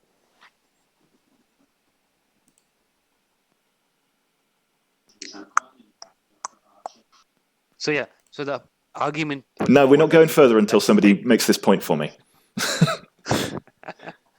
Jofra Archer leading... It's the end of the over, by the way. New Zealand 109 for 2, which is why we've been having this nondescript discussion. It's amazing. Adil Rashid has had arguably the worst tournament of any of the bowlers playing. Kane Williamson has played 150 ODIs, according to chat. How many hundreds has he hit in those 150 ODIs? Has he hit 148 hundreds?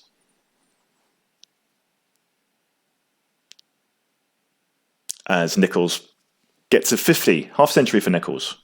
Been a really, I don't want to say a gutsy innings because that sounds like I'm patronising New Zealand again. It's been what started off as crabby and edgy and Battling cramped, little Kiwis. and he's he's got himself into the game Around, in really punching orthodox above his fashion. weight here. He's I wouldn't say he's held this innings together. He's just been one part of getting New Zealand through the difficult bit and into much more comfortable middle overs. And with Williamson gone, he's now got a bigger job at hand than just doing that. Taylor gets another single. Turned around the corner. So good innings. Okay, Nichols. 1,300 out of 150 ODIs. Kane Williamson, right? So, by your reckoning, he chokes 90% of the time. Well, it depends if you consider. No, that's what you're saying, right? When you make a lapse in concentration, that's a choke? Well, that's no. The argument that people put forward is, not my argument, by the way, but the argument that people put forward is that, is this an error that he would have made regularly? And Yes, is yes, it is. He makes errors all the fucking time. He's a batsman, right? He has not scored 100 in 90% of his matches because he's a batsman. That's what batting is. So yes, he would have made that same mistake in a conventional ODI. It's just people wouldn't call it a choke. Maybe. I think he would have made the same mistake in conventional ODI, but then the argument people put forward is that's a soft dismissal. And anytime they see a soft dismissal, which is code word for saying, oh, that's an error that's happened because his brain is switched off and not because his technique is lacking, or because the ball was good, or because the situation called for a risky shot that didn't come off. When they say a soft dismissal, they say, oh, there was no need for him to get out there. He played a shot and failed to execute a shot that he would have executed 9 times out of 10, or 99 times out of 100, in a situation where... Hence why it's almost always bullshit. Because all you're doing is you're looking for a situation that fits this description of a thing that's going to happen most of the time. So now, here's how I'm going to you this way. It's you like... think Kane Williamson going back in the room, you think Kane Williamson going back to the dressing room is going to be mad at himself for bottling it, or is he going to be... He's going to be pissed off at himself for playing a duff, hang out your bat shot. Like he would do in any other ODI. But then afterwards, once he's collected his thoughts a bit, he's just going to be getting back into supporting the game. Tomorrow, if New Zealand lose, tomorrow he's going to be pissed off about himself not having performed in a World Cup. Exactly. So for a lot of former players, the way they see choking and the way they talk about it, a lot of people play, their mindset is, okay, mistakes happen. I make mistakes as a cricketer all the time. For them, their entire life is built around reducing the amount of mistakes they make when they're trying to execute their skills under the highest levels, under the highest situation of pressure. If one of those players feels like, oh, I can suddenly, channel myself and focus and pull off 100 or bowl really well, I've got that ability in me to minimize my mistakes and put out good performances, then when I really, really wanted to, why did I make a mistake? I'm just going to stop you there because overrated sanity in the YouTube chat says Howe's obviously right. It's an overused word and it loses all meaning when it's applied every time someone fails. Sure. And this is the only time that I'm going to take...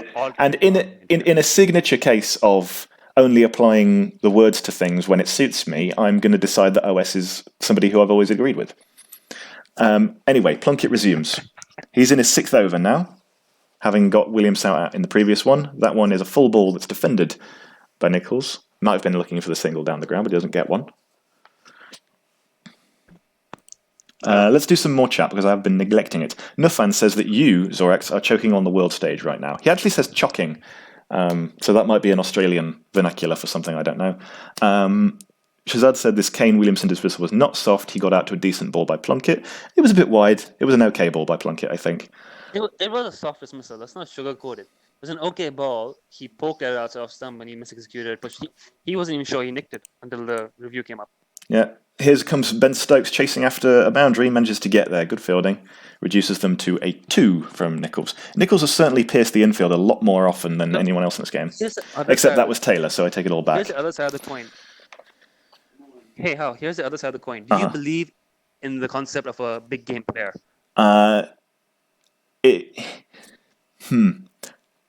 So see, this is the alternate argument to a choke. We say a choke, a player who chokes, a player who bottles under pressure is one who doesn't perform in big games, and it's understandable why you would I sort of think turn down that argument I and say, "Look, think that doesn't if exist. if That doesn't exist." I understand your argument, but yeah. the opposite of that would be, well, there are players who we widely acknowledge as raising the game up when the situation calls for it. Yes, That can exist. Why controversy? yeah. Okay, so I'll say one piece on this, and then I think we have to move on because this is a terribly boring discussion for most people. It's only me that really feels passionately about this.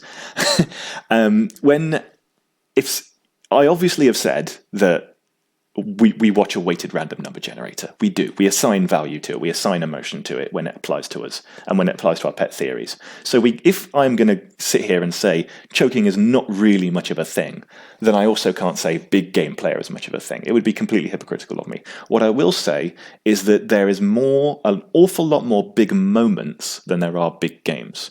And those can apply in any game. Those... Out! Out. Liam Plunkett has bowled Nichols with a ball that comes back in, gets him through the gate.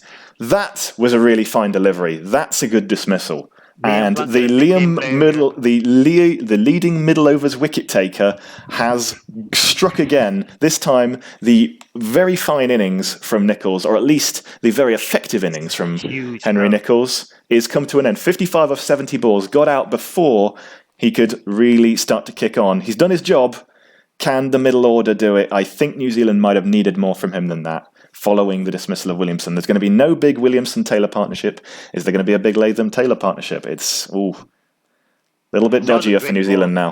118 for 3. They get a bit of an inside edge on that. Great ball. Just knocked the top of the stump. Yeah, really nice bit of shape. Full as well. Counts. Full ball, yeah. Full ball again. Bowling it full. Yeah, I think it swung back in a bit. Did it cut or swing back? I need to see the replay. Yeah. Good ball, though. Again, I don't think Plunkett is a big game player. No, I don't think he's a big game player because there's just not enough big games to try and make that judgment. What he is, inside edge. What he is a big moment player, and there are so many of those. You can really put something together when somebody takes wickets or makes runs or does something athletic in the field at key moments of the game. Now, fielding is a bit weird because you can only do a good piece of fielding when you have the opportunity. But you can identify people who perform in moments in games when it matters. In test matches, this is especially true. And that's why people say things like Ben Stokes makes things happen, which is such a vague and nonsense phrase. But that's what they mean. And I think Plunkett has a bit of that in ODIs, certainly in recent years. Yeah, Plunkett's got it, but so you don't believe the converse of that exists? I think you can. Yes, I definitely believe the converse of that exists, because now you're talking about somebody who does things right when they're easy and fails when they're hard. There's loads of players who have been assigned this. I think Ian Bell is probably the most obvious one, although I think he was a bit better than that.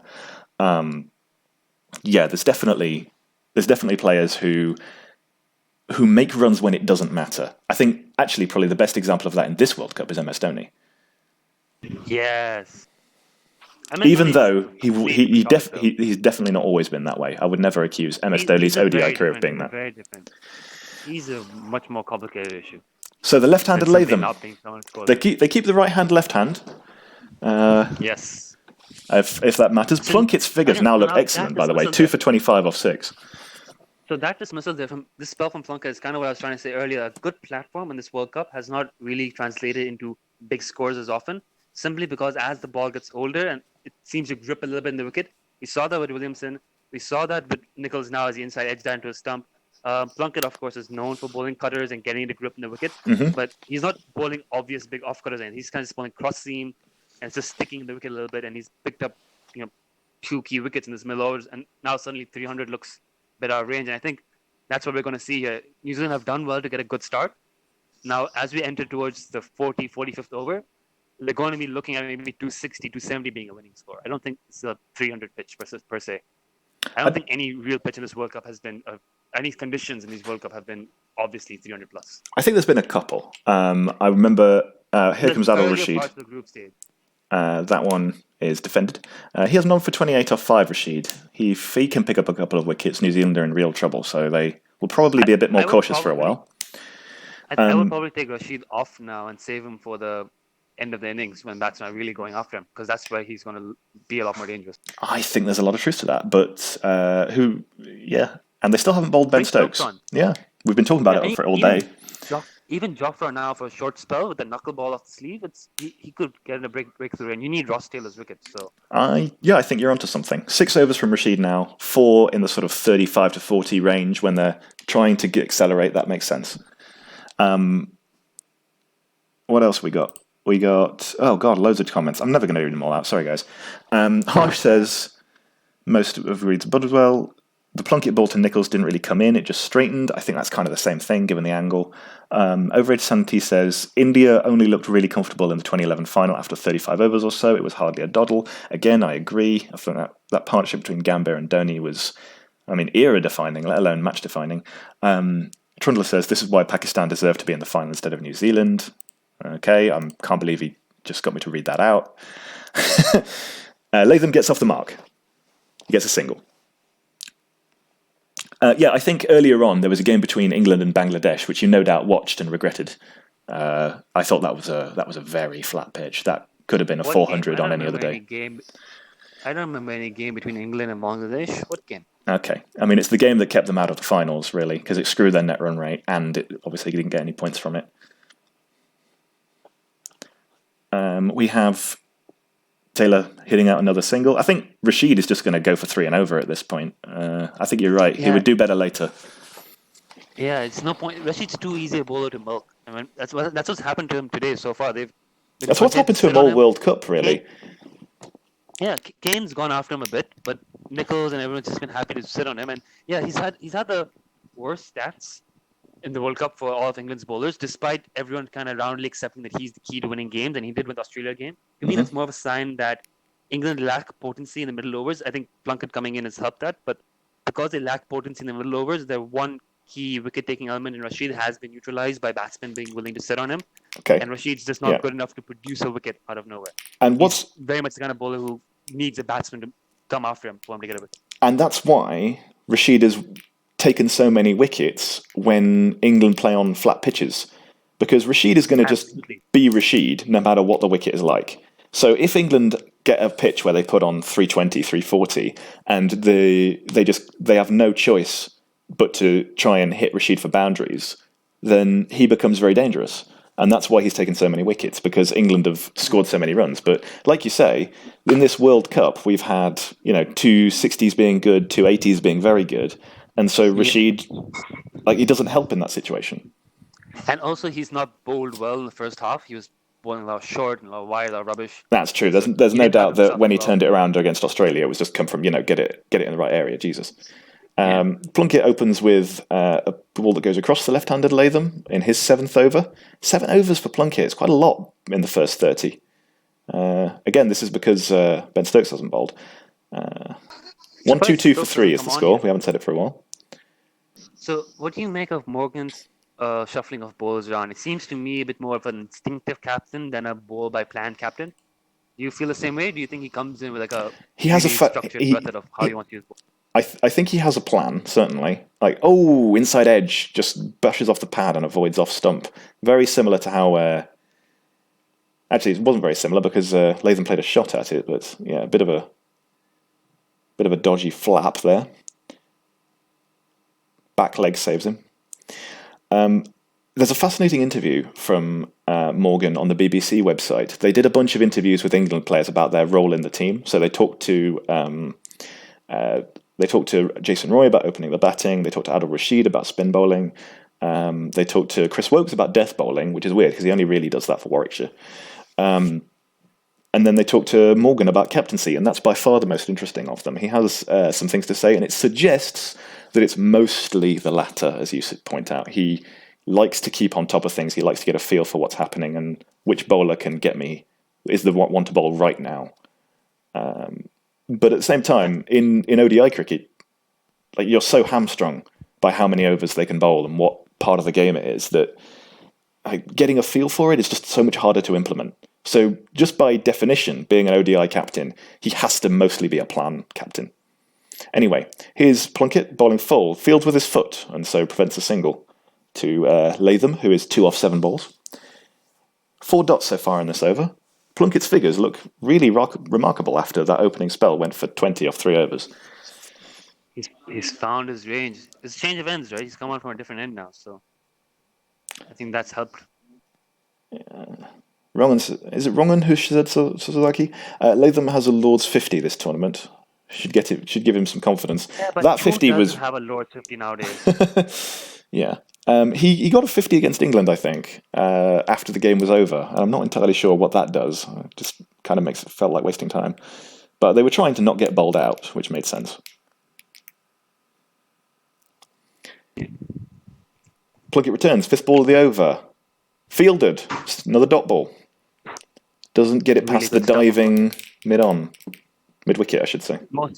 Most effective way to keep the run rate down is to take wickets, and that's what England have done here. It's Unquestionably. Latham's going to take a while to get moving. Taylor's going to get a while to get moving. Before you know it, you're going to be in the 35th over. Run rate's still going to be hovering around 4. Yeah. 300 is going to be a long way away. And I mean, there's the odd anomaly, right? match-changing spell, really. If your wicket brings Glenn Maxwell to the crease, it's not going to bring the run rate down, but it's going to make something happen. That is a single, so the maiden is ruined. Plunkett won't be too happy with that. It was a short ball, allowed Taylor to retain the strike. He moves on to 8 of 17 balls. New Zealand 123 for 3 after 29.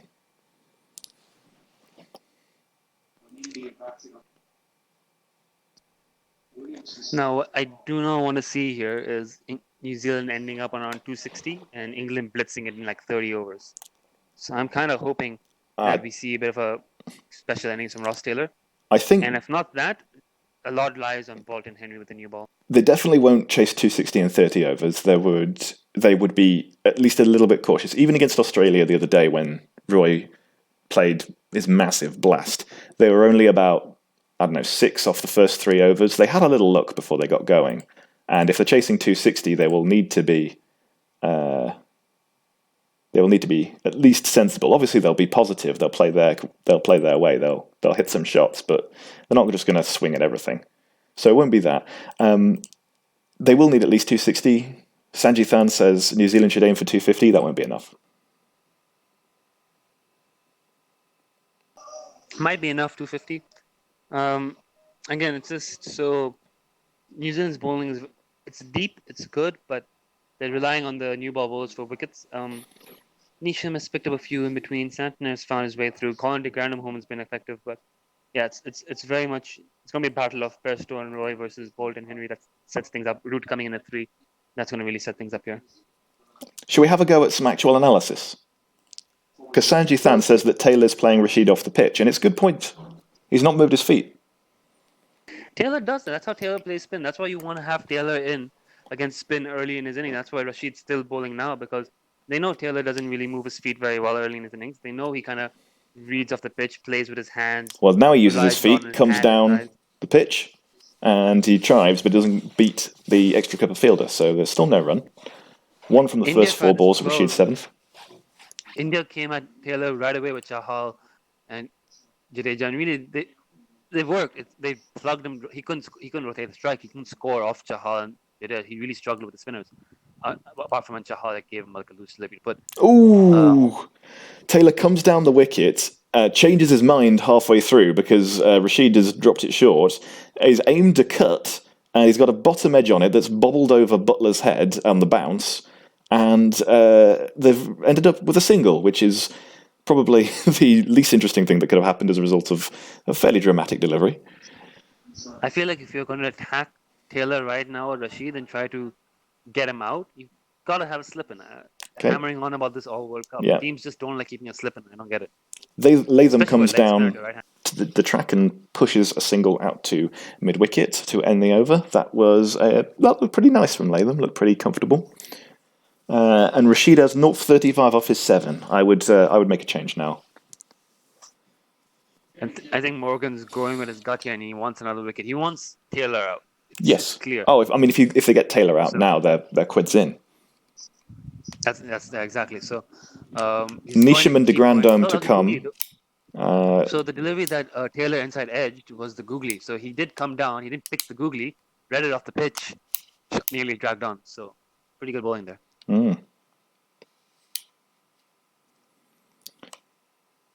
So Taylor 9 off 21, Latham 5 off 11. it's been they've had to rein it in. They can't risk losing another wicket right now, and I think that's just everybody called it. I'm certainly not alone in thinking this, but that's the big advantage that England have over New Zealand is their batting depth. If England were 3 down and they lose a wicket after 30 overs, that just brings Joss Buttler to the crease. Here comes Ben Stokes at long last. Bowls are fairly nondescript. Back of a length ball to start off with, and the left-hander Latham will take a single out to square leg. Ben Stokes' finest moment with the ball came against New Zealand. Do you remember the Lord's Test match in 2015 where he got, I think, Williamson and McCullum out with successive deliveries in the first Test match? Really announced himself on the world in that game. Tom Latham was a gun, but hasn't had a big World Cup yet. Another single. All right, so now it's finally Stokes on the ball. I'm a little bit slower than you. Yeah. My feed. So Stokes is fine. Yeah, good to see Stokes on. So, do you rate Plunkett as a death bowler? I think he's okay. I think I would rather have Archer. They've preferred bowling out Archer early than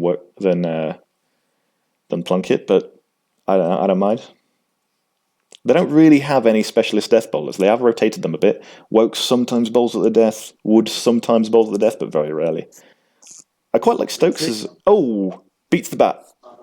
Outside off, Latham tries to cut and goes through to the keeper. It seems England's bowling plans are very simplistic. Again, like Morgan goes off the cuff, so he knows who's opening the bowling. He knows Adil Rashid's his wicket-taking leg spinner. Mm-hmm. And everyone else just seems to bowl and who clicks. Plunkett's earned the role of middle over specialist. Mm-hmm. Yeah, they're showing a replay of that delivery from Plunkett to Williamson. A tiny bit of cut across, tiny bit of movement away. Yeah, that's all it takes, really. Just like, and yeah, it was a cross seam delivery. That's all it was. A simple cross seamer, gripped in the pitch, cut a little bit. Latham drops and runs, clatters into the mid-on fielder on his way through, gets a single.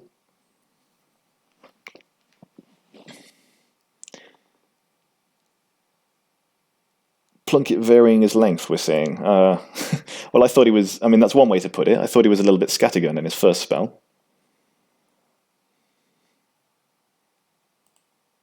Came back strongly. Morgie B is here. That's nice. Colin de Grandhomme growing a brain. What's next? Me playing for Australia? Did either of us say that de Grandhomme could grow a brain? I don't know who he's responding to. I don't think we ever implied that Colin de Grandhomme was capable of playing intelligent cricket. I don't think that was ever mentioned on the podcast. Does he not play intelligent cricket? Well, define intelligent. He finds a way to score runs. He finds a way to take wickets. I think people don't tend to appreciate street smart cricketers a lot, but also it's because street smart cricketers tend to think they're a little bit too clever and do something that's cheeky that when it fails just looks like they're an idiot. It's kind of like when a batsman gets out reverse sweeping. It doesn't matter that the reverse sweep to them is a safe shot equivalent to a cover drive. His bowling strike just looks like they played something dumb. They got out. So Colin de Grandhomme seems to suffer a bit from that. Another dot ball. His bowling seems very conventional to me. Very orthodox medium pace stuff. Gets a little bit of movement. Like tries to get it. Does very well when there's a bit of green on the pitch. Has a dumb shot, but Andre Russell getting bowled by Mitchell Starc will not cop as much flack. Even though, given Andre Russell's skills, he's better off trying to slog than trying to attempt to defend a ball. Morgie was replying to Trundler. Fair enough. Gone quiet. The 130 for 3. Yeah, well, we're almost through the middle overs. 5 balls, according to my feed, a bit slower than House.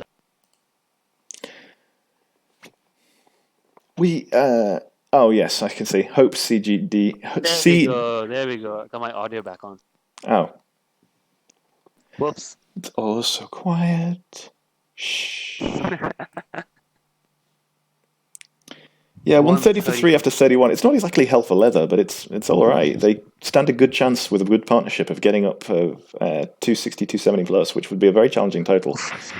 But it needs the good stuff, and they're going to have to do it without Kane, which is something they have not done in this World Cup. Ross Taylor is still out there. Ross Taylor arguably played the better innings in the match against India. I think he's arguably the better one-day batsman, but not on current form. The number of people on CW will tell you he's the better one-day batsman.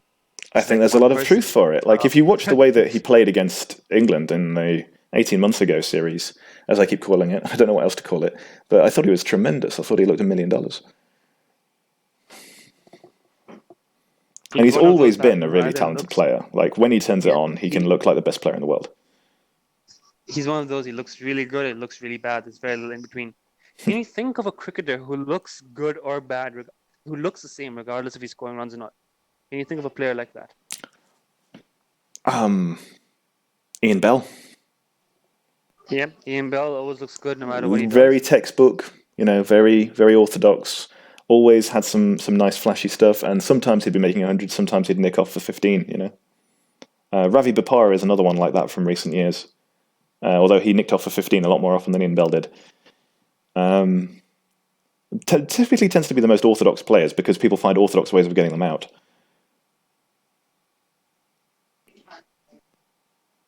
People tend to find orthodox players good looking. That's true. Yeah. So my TV right now is showing me ads for a light bulb that can help you kill germs. I mean, do you want a light bulb that doesn't kill germs? What's wrong with you? I know, right? It's backed by the Indian Medical Association. I want to see what kind of science they have. Nothing. Darren Sammy and Darren Bravo. You know what? You're right. Bit late to the party, but he has a point there. Yeah.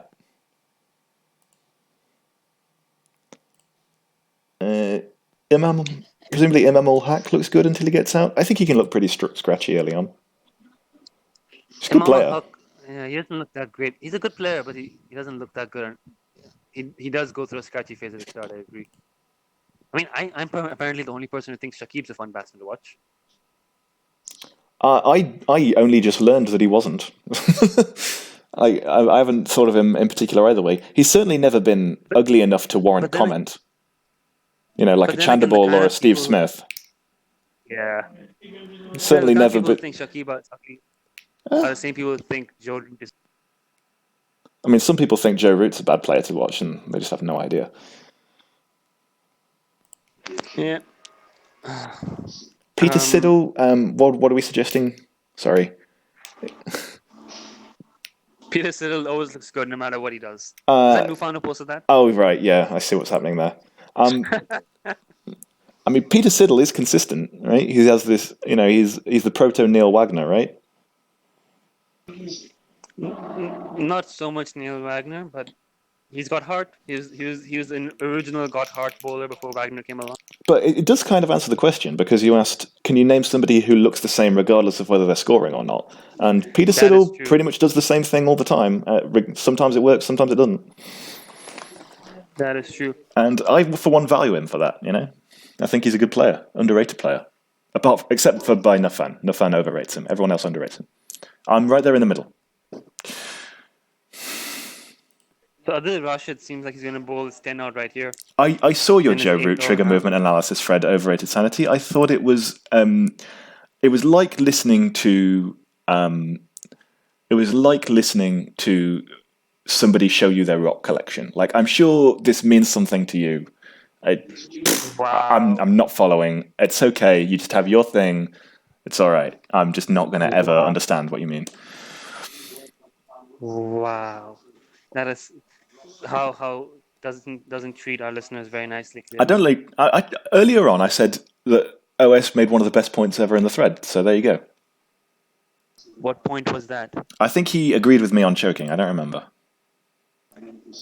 Is choking your pet rock collection? I mean, it might be. People ask me about it more often than I would like. I feel strongly about the fact that it winds me up when, in general, like in a really general sense, not so much to do with choking, but that's part of it. In a really general sense, if you assign analysis that could be done on cricket to really cheap armchair psychology, I will get annoyed about it. I hope England choke this World Cup final. I mean, that's a long hop. It seems inevitable now that you've spoken about it. Let's see how it goes. I've been speaking about it for ages. I remember making a massive post whining about it in the 2011 World Cup, and people gave me some stick for it then. Not as much whining as I did about rain, but there we go. It's not raining, plus side, but then again, it is July. Yeah. I wish it would rain after this innings. I do like the 2-day, 1-day. It's a really fun concept. It was good, wasn't it? Having a whole day. I've never apparently. seen how Yeah, the much whole- it would be the most discussed World Cup final, wouldn't it? That is to say, sorry, the World Cup final with the most discussion, not the most disgusting. Because see, the appeal of test matches has always been that you have a day's play, and then you have a whole night, and the next morning to marinate about it before the game starts again. So you have all Marinade this is a good space for word. analysis and yeah, you have all the space to analyze it, to go in depth about it, to look back at highlights, reread the scorecard. With a one-day game, sort of you start your day and you end your day and you have a result, and it's kind of like, okay, we know what happened. Are we going to really sit and reflect over a game that's already done? Whereas if the game's still in progress, everyone wants to get a jump on what's going to happen tomorrow and get 2 pieces ahead of the other teams and figure out what the key moments are going to be. It creates this wonderful room for conversation. So I think as a rule, all ODI World Cup finals should be 2 days. It's not bad, right? The only problem is the fact that people. They'd sell a lot of tickets, wouldn't they? If you schedule it as a 2-day from the start of the tournament, you'd sell twice the number of tickets. Yeah, I'm not sure I'd enjoy that because you'd just be charging. They'd just end up charging people the same amount for half the cricket, wouldn't they? Exactly. Yeah. That's why it's a good idea. Let the ICC realize this. Sanjithan is I thought describing his ideal game. Ideal game would be New Zealand score 250, England fall to 10 for 4, then get to 200 for 4, then get all out for 230. This is not EA cricket. No, that's not going to happen. But I tell you what, England fall to 10 for 4 and then 200 for 4. That'd be good. That'd be pretty damn good. I'm sure that's happened at some point in the last 4 years already. Well, I was watching I will continue talking about the 2015 series. Oh my days. I've just been waiting for the adverts to be off. The game has continued. But it's on another channel. They were putting sawdust on the foot marks because Ben Stokes was slipping. Right. I have to find the other channel. Bear with me. Yeah, so there are they've put sawdust all over the pitch where Ben Stokes run up is because he was struggling to land his feet. So you've got this weird thing now. We see patches of light brown on the pitch. Yeah. No, I just realised that they'd switched over to the Grand Prix, annoyingly. Yeah. So I had to change channels. I've got it back now. Stokes is 0 for 5 off 1.2 overs. New Zealand 135 for 3. I assume that you're not relying on me to know the score. I think we're on the same page now because I'm on 32.2 as well. So and 32.3 has not yet been bowled. They're zooming in on the pavilion now. Here comes Stokes running in. It's pulled. Are we on the same page now? Are you not ahead of me anymore? I'm on 136 for 3. Yes. So they're showing Kane Williams in the pavilion. Yes. Oh, there we go. That's pretty nice, isn't it? Yeah. Result. Good. You're on a slow stream now. Brilliant. Okay. So I'm watching Latham. Having a look, chewing his gum. Gum chewing seems to be an awful lot more common than it used to be. I don't know if I've just made that up. Anyway, or maybe it's just because I've become a teacher. Stokes bowls, edges, but it's through the vacant slip area down to third man. And he will get a single. Put a slip. I think that wouldn't have been slip, actually. That would have been more of a whitish gully. Probably would have gone over the slips. Put somebody there. Yeah. It says... What's this? Morgie says, did EWS hack Zorax's microphone? I don't know what possible evidence you've got for that claim. What happened? I couldn't tell you. I don't get the joke. Morgie makes some really, really historic references sometimes. He makes some very strange references in general. Stokes continues onto the pads of the right-handed tailor, and he will get a little bit of a feather on it. It will go down towards deep backward square. It's fielded. Ooh, that wasn't too far away from Butler, that one. Oh, it's a leg by, in fact. So he didn't get anything on it. Thigh pad. 2 leg bys. So New Zealand progressed to 139 for 3. They're on track for about 150 in 35. Double that gives them 300. You don't double the score after 135. Double the score after 35 is pushing it, especially 3 wickets down. You double it after 30. I mean, they're not going to get 300, but they're not going to score 10 and over. Yeah, they're not. Ooh, big swipe outside off. Misses. Oh, called a wide. Lucky for the batsman, he did miss. That really winds me up. Like, whether you're batting or bowling. If the batsman's played and missed, and they've got the ball, under the ball, which he definitely did there, I don't think you should call that a wide. I know the rules. It just winds me up. I know the rules, my friend. Actually, as per the law, you are correct. They have a passes over the bat. It's not a wide. But the ICC thinks that's anti-cricket, so they've put the blue line in. Anti-bowler. I agree. There's a Greeble. It looked like an edge at first glance, just to convince Ben Stokes that it might have been an edge, but it wasn't. It was a Greeble down to third man for one. Absolutely, 100% agreeable. We didn't see any Greebles from Kane Williamson, which is why New Zealand are going to lose this game.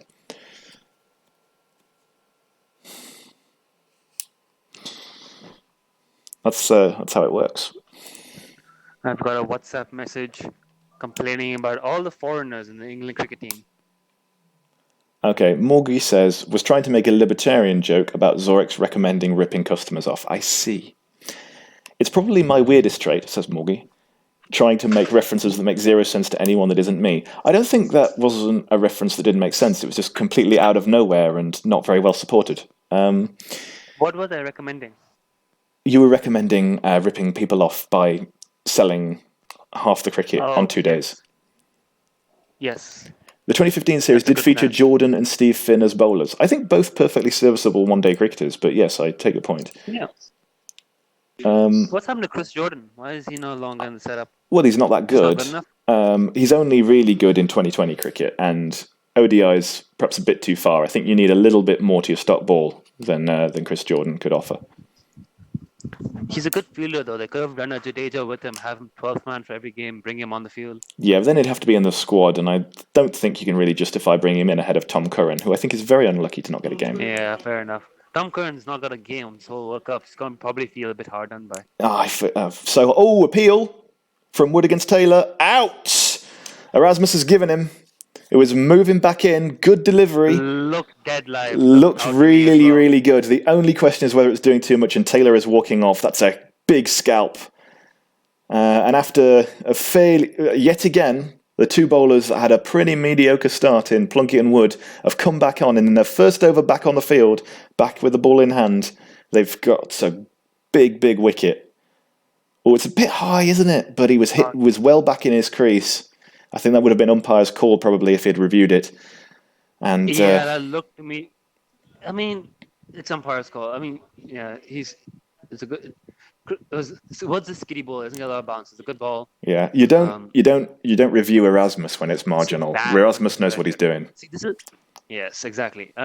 Wait, haven't New Zealand burned their review already? Yes. Oh well, there you go then. So they couldn't review anyways. Yeah. There you are. So yeah. So but yeah, I mean, this is why you don't burn your review, and B, why it's hard to win a World Cup with just two batsmen, because now both of them have been dismissed for 45 runs between them, and 240 still on the cards, maybe. 240 won't be enough. They're going to need a special hand from two of Latham, Nichols, and de Grandhomme. They're going to need some proper hitting. 240. I'm calling it now. 240 will not be enough. 220, my dad predicts, but yeah, he's got Neesham, they've got de Grandhomme, Kent, CW's own Jimmy Neesham. Zorex Senior is in the room, is he? Yeah, he's watching it with me. That's why I'm on push to talk now. Neesham, I mean, I like the guy and all. I think he's a former cricket webber, which, your heart goes out to him, but the moustache it's too much. He looks an awful lot younger without it.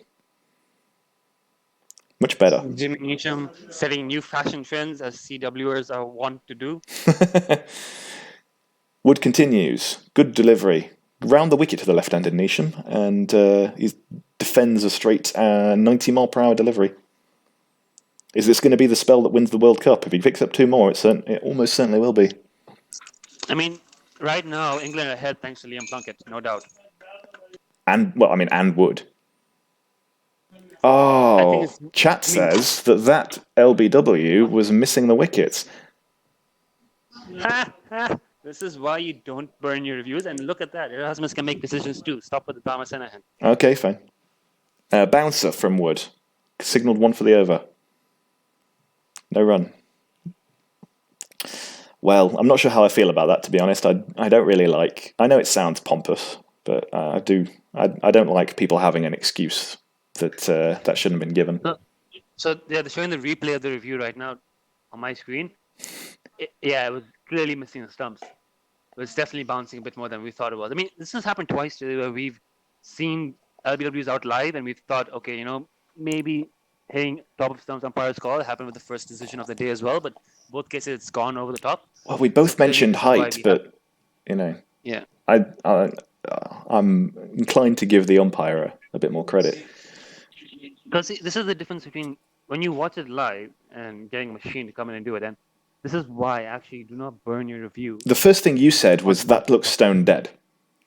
Yeah, it looks stone dead live, watching from the camera. Yeah. At the moment it hit him on the pad, it looked live. And then when we saw the replay, slower, we were like, okay, maybe a bit high, but we figured umpire's call, and then the DR showed that's going over. And the first LBW as well for Nichols in the second over, we thought it was a touch high umpire's call. We didn't think it was going over. And it was true. Wood has continued. He's not been able to. Neesham has not been able to get him away. He's been cramped up that round the wicket angle. It's been pretty good from Wood. The good thing about having a 90-mile-per-hour bowler in your attack, and the Lockie Ferguson's got more nuance than Wood and more skill, but what it helps is when you got these hacky batsmen or the lower middle order batsmen or new guys to the crease who are trying to get the iron, face up to 90 miles per hour, even if it's gone straight right away, it's a tough thing to do. Yeah. And Wood brings that X factor into the bowling attack, which is why I gets one past the outside edge. That one was a slower ball from Wood. No, it wasn't. It was still 90 mile per hour, but it looked a bit loopy in a strange kind of way. I know, and I think 1 for 25, wicket maiden in the 34th over. That is a big over. I think something about Wood. I think something I've thought about this quite a bit. You see guys like Bumrah and all these, they look quicker than they appear to us watching on the screen. They look quicker than the speed gun suggests, just by going off the batsman's reaction to playing them. Yeah. And it could be a number of factors. It could be the release point. It could be they're being deceived by the arm speed. It could be something to do with how they get the ball to react off the pitch. A bunch of different factors. Then there's some science behind it. I understand. There's some papers talking about, some scientists talking about why Bumrah is unique. I think with Wood, it's literally the low release point, like you say. He gets almost all the way through his delivery swing before he lets the ball go with the ball, and that's why he can be so skiddy and why he doesn't really have a proper bouncer. And actually, I have a lot of time for bowlers like this. I think bowlers like Wood are very valuable in limited overs cricket because you do the simple fact that he's Stokes bowls short and wide, and Latham pushes out towards the cover fielder for 1. England will not mind that at all at this stage. Yeah, right now England's in a holding mode, and that's perfect. Yep. Adil Rashid has still got 3 overs. I wonder if he would. Rashid would be perfect for cleaning up the tail. If they can get another wicket, try and get de Grandhomme to face some leg spin, I think that would be what they'd like to do. Not that de Grandhomme's a tail ender, he just hates leg spin. Oh, big full toss. Is that going to be a no ball? De Grandhomme played Chahal. No, he's gotten away with one, Stokes, there. He's bowled a massive full toss directly, what at first glance looked to appear to be Neesham's waist. It just dipped enough to perhaps be Neesham's bollock. And he's gotten away with it. Try to see that from side-on camera, see how that looks. I think it's hit him on the thigh. But lucky to get away with a full toss. Neesham should have put that away before. Indeed. Yeah, it's hit him on the top of the pad. It's pretty low. Yeah, that's what I mean when I say lucky to get away with it, because it was a terrible delivery. For all that bigging up, I don't think Stokes has bowled very well, been a bit wayward. Here he comes again, round the wicket to the left-hander Neesham. Gets no run as he cannot beat backward point. Yeah, it's going to take Neesham a while until he gets going. He's already taken 7 balls. He's missed a full toss, missed a wide one. I'm willing to, I've been tempted when we've been looking at, these World 11s and things and like assigning people to do well in their role. Neesham is one of very few cricketers to get both runs and wickets in this tournament. But I've always been sort of held back off praising him because his strike rate has been surprisingly low for somebody who bats at 6 and bats aggressively like he does. Can somebody look up Neesham's strike rate in this tournament? I think it's about 80 or something. It's not that great. Oh, and now he gets a 4. Also, well, he's off the mark now. 4 off 8 balls. Stokes drifts into the pads, clips it through mid-wicket. That's a fine shot. In classic cricket fashion, Neesham is making Howe taste it. And I can also understand Howe's hesitation in wanting to pick a fellow cricket Webber in an all-time 11. Yeah. No, I like him. I like Neesham, but I don't. It's funny. I think he's performed really well in this World Cup. but not He ever has a really very been match difficult winning. role. To be fair, I mean, this World Cup has shown how valuable the number 5, 6, 7s are. Because the top four have had a fairly easy batting Wide because from Stokes, down the leg the side. harder ball and the This is a really ropey over. yeah, it's not good from Stokes. I mean, again, this shows why the all-rounder role this World Cup has been so key. Stokes has been very good in that role. Stokes has been very good coming in towards the end of the innings, adding a finish. He's bowled well, more or less, most of this tournament. Neesham has done well. It's a difficult role. You're coming in, Yeah. you got to up the scoring pace. Butler has The also older ball's been gripping. Butler has also struck at 130. He's mostly batted in cameos. He got that one really good 100 against Pakistan, and then a bunch of sides. But 4 again. Short, clobbed away through cow corner, Jimmy pulled GS. fiercely. Jimmy GS is doing the business right now. He's wearing an earphone plugged into cricket web commentary. took ages to get off the mark, but yeah, he's taken it a few boundaries off. He took 7 balls to get off the mark. At this stage, you should be getting off the mark with singles immediately. At this stage of the innings. No, I think you give someone generally you give someone 10 balls to get off the mark, Yeah. unless you're coming in the last 10 overs. I can't agree with that. At this stage of the innings, 35th over of an ODI, you should be picking up a single in your first 10 balls. You should be, but not everyone's a good enough batsman to do that. So when you Then don't bat at 6 for your national team. But that's my point. Actually, we've seen batting 6 in international cricket is really, really hard, and every team has struggled to find a player who's been able to do their job satisfactorily. I think we've been kind of spoiled by having a few good finishers in international cricket recently. Guys got like in the same era, we had Hussey, Dhoni, Yuvraj, Raina. We had who did New Zealand have? We've had guys like Cyrus and Oram play in the finisher role. We've had some really good finishers across world cricket. I think now we're kind of regressing back a bit more to the norm, where finding guys you can get going from ball 1 and 5, 6, and 7 is really hard because it is a really difficult job. It's a very specialized job, and that's why you don't open the batting with Jos Buttler. We have another dot ball. Wood to Neesham, pushed out towards extra cover. Shazad Sakari. Stokes has choked in the finals before. I don't recall such an instance. Can someone remind me of the name of the batsman who scored off him? A hardy har. So how? Is Carlos Braithwaite a big moment player?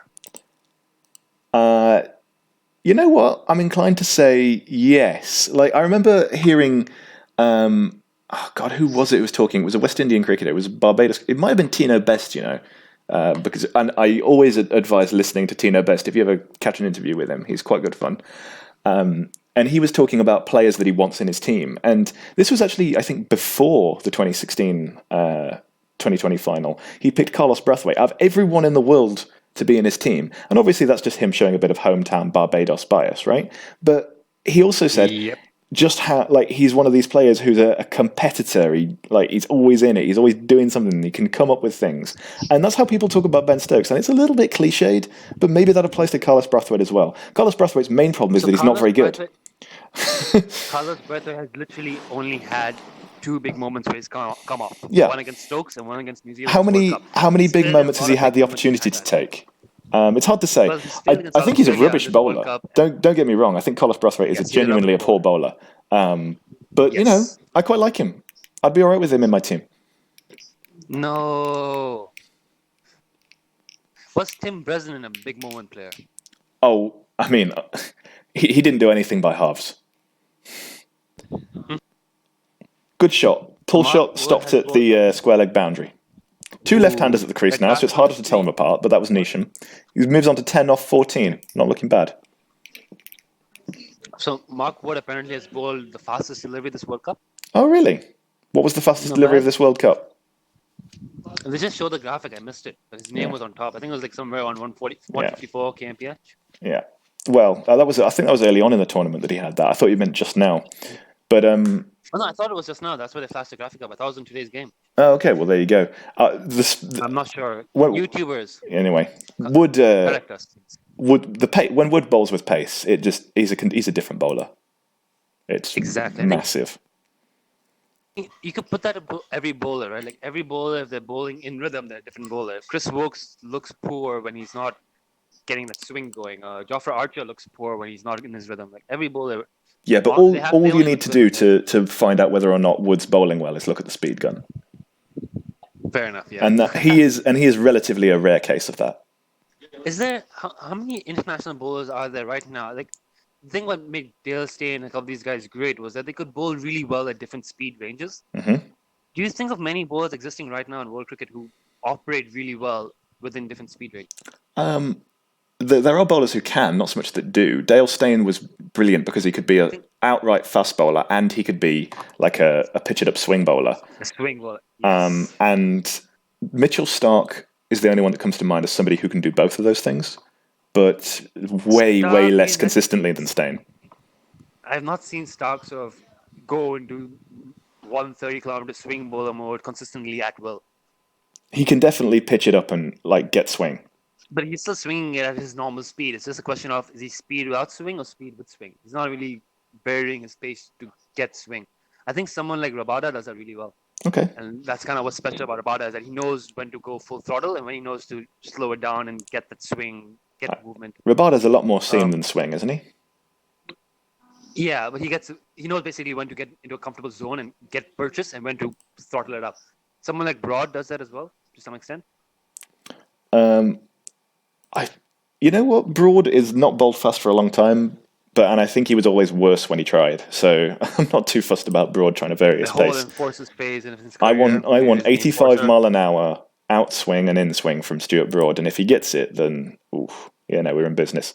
Anyway, Morgie says icing and jam is way too sweet. Again, I assume you're responding to someone. The fan says, is Plunkett the best English Liam of all time? I'll get back to you on that. Liam Gallagher. Ooh, that's a good question. I'm keen on Liam Gallagher. I can't think of another one off the top of my head right now. Morgan says, would be disgusting if you're over the age of 6. Okay. Don't know what you were talking about. Is Morgie even following our video? I don't think so. I think he's just enjoying himself. Sanji says, England doesn't have Bumrah, so death over hitting should be slightly easier, I think. Slightly easier than when you've got Jasprit Bumrah, I agree. But if England can get them 6 or 7 down by the time it's the 45th over, then, that's how they make their runs. That's how they, save their runs. And I think, actually, if you look at the stats for this World Cup, England in the last 10 overs have the best economy rate. And it's because they've taken so many wickets. It's weird to think that England have been a potent bowling attack this World Cup, but actually everyone's really put their hands up. It's been they've punched above their weight in true Kiwi fashion. Trundle says, does anyone think Stevie Nicks is still hot? I mean, you can on your own. Stevie Nicks is the one of the 2 lead singers from Fleetwood Mac, the woman. I mean, I'm sure you're going to Google it now. No. Okay. Chat lets me know that there's about to be a 6, I think. Oh shit, Latham with the 6 against Plunkett, that'll be fun. Let's see, Plunkett's running in. That didn't happen. And let down. Stop messing with me, chat. I feel sometimes when I watch cricket games on YouTube, the chat box and people chat in it, they're not really telling you what's going to happen. They're more wishful hoping. Kind of like saying 6. I think typing 6 in the chat box will lead to the match they're watching. Typically 6 for them. Typically, the live streaming chat on cricket, I tend to ignore because a lot of it's in Hindi, and I only really pay attention to it when the Pakistan and India fans who are watching start trolling each other. Oh, there we go. Do you want to learn Short, some Hindi? Pulled and lofted over backward square leg for 6. What a shot. That's the first boundary scored off Plunkett for a long, long time. No way. That's not the first boundary scored off Plunkett. No, for a long time is what I just said. And that will be... he's got... Ended up 227 in his 8th over, suddenly 2 for 33. Latham goes to 12 off 24. He's been tucked up, he's been kept quiet, he's been given a pretty short delivery. Well, it might have been a slower ball. And it's... I think it might be 4, actually. It just bounced before reaching the sponge. They've just checked it to see if it was 6 or 4, and I think it's 4. Yeah, it's 4. Yeah. Definitely 4. There you go. So the chat box did lie to us. Yeah. Oh, look, they've all come out with the stuff I don't understand. I assume it's just, saying Pakistan are match fixers or something. That's what they usually say, right? Read it out to me. I'll translate for you. I apologise to any Hindi speakers for my pronunciation. Overrated Sunny says, Fatty Paddy Hi. Shazad Sakari says, Kiski Fati Paddy Hai. I assume they say the same thing. Key BC, New Zealand Key BC, no idea what you're talking about. I don't think that's words. I would translate, but it'll get us pulled off YouTube. Have I just opened my vocabulary into the glorious world of Hindi swearing, I imagine? According to EWS, everyone in the world should learn Hindi.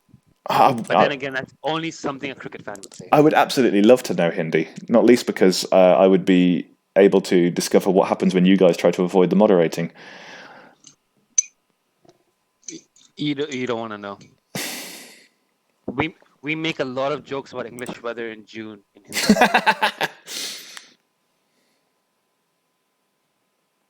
Shazad asks if Santner should open the bowling. I think it's worth a go. Why not, right? Yes, you've got get one over. You've got 2 new balls, so you're not really losing anything. Yeah, he should get 1 over to try and repeat the thing he did to Jason Roy, where he cut him through with an arm ball. Get 1 over to see if he does that.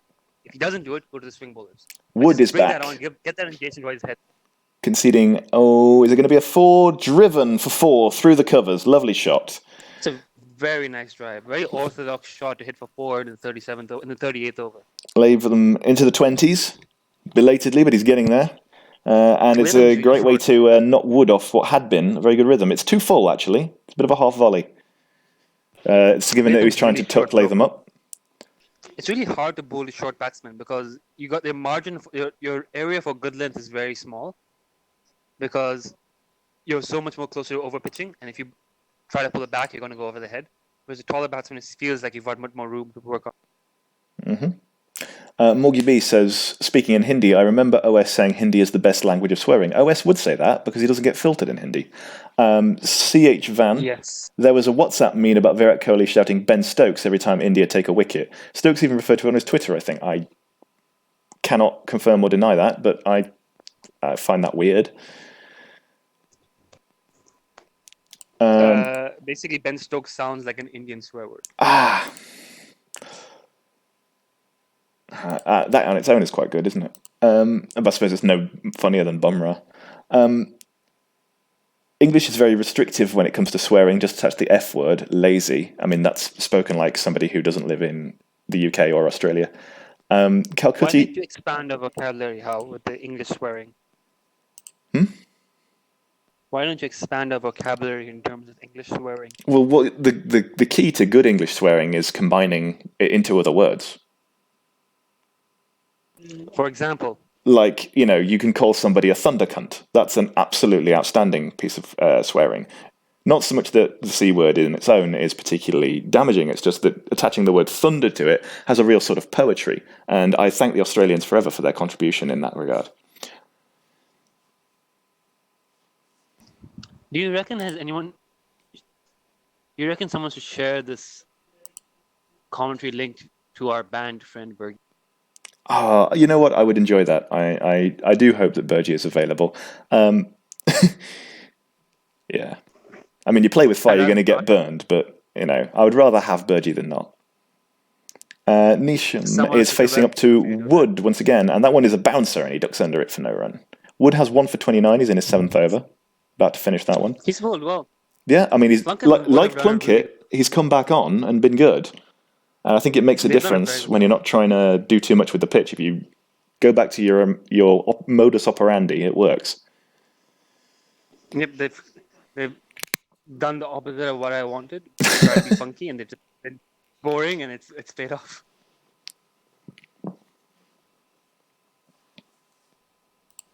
Nisham.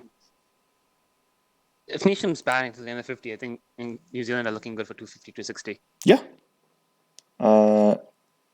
The question is, is he how's his shot selection going to hold up, right? If he attacks everything and tries to play as natural a game as possible to try and get up that scoring rate and get it done, then, is he going to make those decisions right? He's not a batsman. Yeah, I mean, that's why this role is so difficult, because it's a fine line between defense and attack. You can't take your time and really just play each ball on its merit. And there are going to be risks he's going to need to take. He's going to have to play balls that maybe he shouldn't be playing at. take a few overly aggressive shots. It's a difficult role, and more we have to start appreciating guys who come out at 5, 6, and 7 and get the job done, actually score runs, actually get a good finish on. So tricky job here for Nisham. But yeah, I mean, he's a good player. Morgie says, I'm still somewhat bitter. Burgee was banned for the Australia semi. Even I would have appreciated the meltdown. I don't think he would have melted down. I think he would have been as magnanimous as it's possible for him to be, and he would have learned nothing. Exactly. I can confirm that for a fact. Nufan says, I always call him Bergie, like burger. I mean, Burge with a Y makes more sense. His name is Burge.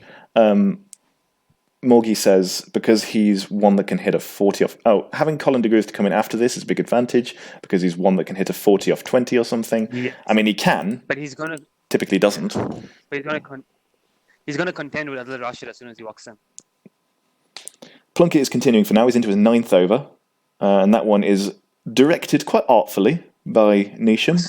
Down towards 3rd man for 1. There we go. Nice shot. We're seeing highlights of Anya Shrubsole's final spell last year, when the England women's team were very, very good, and getting battered this summer. Game. Yeah, I don't know what happened to the women's team. They've honestly just got no one else. Like, Australia have moved on, and England have kept with the same team, and they're not playing as well as they used to, and they've failed to bring in proper players, and they don't have tailors anymore. There's nowhere near enough tailors in the side, and they're feeling it. They haven't replaced them. All good teams have tailors. Most good teams have tailors. Taylor, Ross Taylor.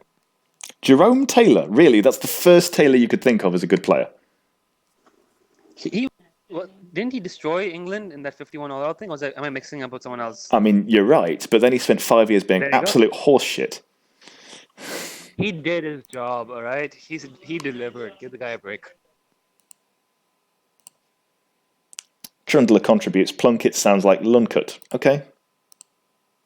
Well, what is Lunkett? Don't know. Oh, Lun, I know, is a word, because I teach maths in Birmingham, right? So you have a natural logarithm, which, if you're being lazy, you say Lun. And I can't say Lun in the classroom without all the Pakistani students giggling. So, there you are. How do you know Waqas Khan? Waqas Khan would probably be somebody who didn't. He's not like your sort of... He isn't from the same kind of like Birmingham Pakistani background that a lot of them are, with the kind of what I call like the street cricket British agents. He's not like that. He was very posh. Oh, really? Yeah. And he used to like send me Tiber messages every day, because he would be doing some question, and we would be like pretending to ask for help, because he'd be saying, I was doing this question and I just wasn't sure about this and so on. He just wanted to tell me he was doing maths, so I'd like pretend to help him back. That's so sweet. Yeah, I know, and he was really good. I'd have loads more students like him. That's good. Yeah. Nisham with a boundary in that over. Yeah. Nisham's delivering here. He's going at about 90. Yeah, he's looking pretty. He's gotten into it, looking pretty good. This partnership's going well, and he's out. Good stuff. 3rd wicket for Plunkett. Lofted, chipped to mid-on, cursed by Zorax, and gone for 19 off 24. Gone just as he was starting to look good, much like Nichols. And he is out. 173 for 5 after 39 overs. And New Zealand, well, they were just starting to get themselves back into a good position, and then lose the wicket. And that is the way, when you've lost middle over wickets, when you're 4 or 5 down, you wonder who's coming in next. They're running out of batsmen, New Zealand. So now, at this moment, England well ahead. I agree. I think New Zealand could still get a pretty good score, but they're definitely not going to get a really tough score. Well, they're not far away from 250. And I think they need about another 70-something runs and 11 overs. Yeah, and that's doable. In fact, if they really get on a roll, they could put 260 or 280, which would be, I think, pretty challenging. And then they'd be just about favourites with 280. But 250, I think they'll still need to pull something out of the bag to defend that. I think 250 is game on. Yeah, my dad thinks they're not going to make past 220. Your dad He's is. sticking to his T20 I prediction. like your dad's way of going about things.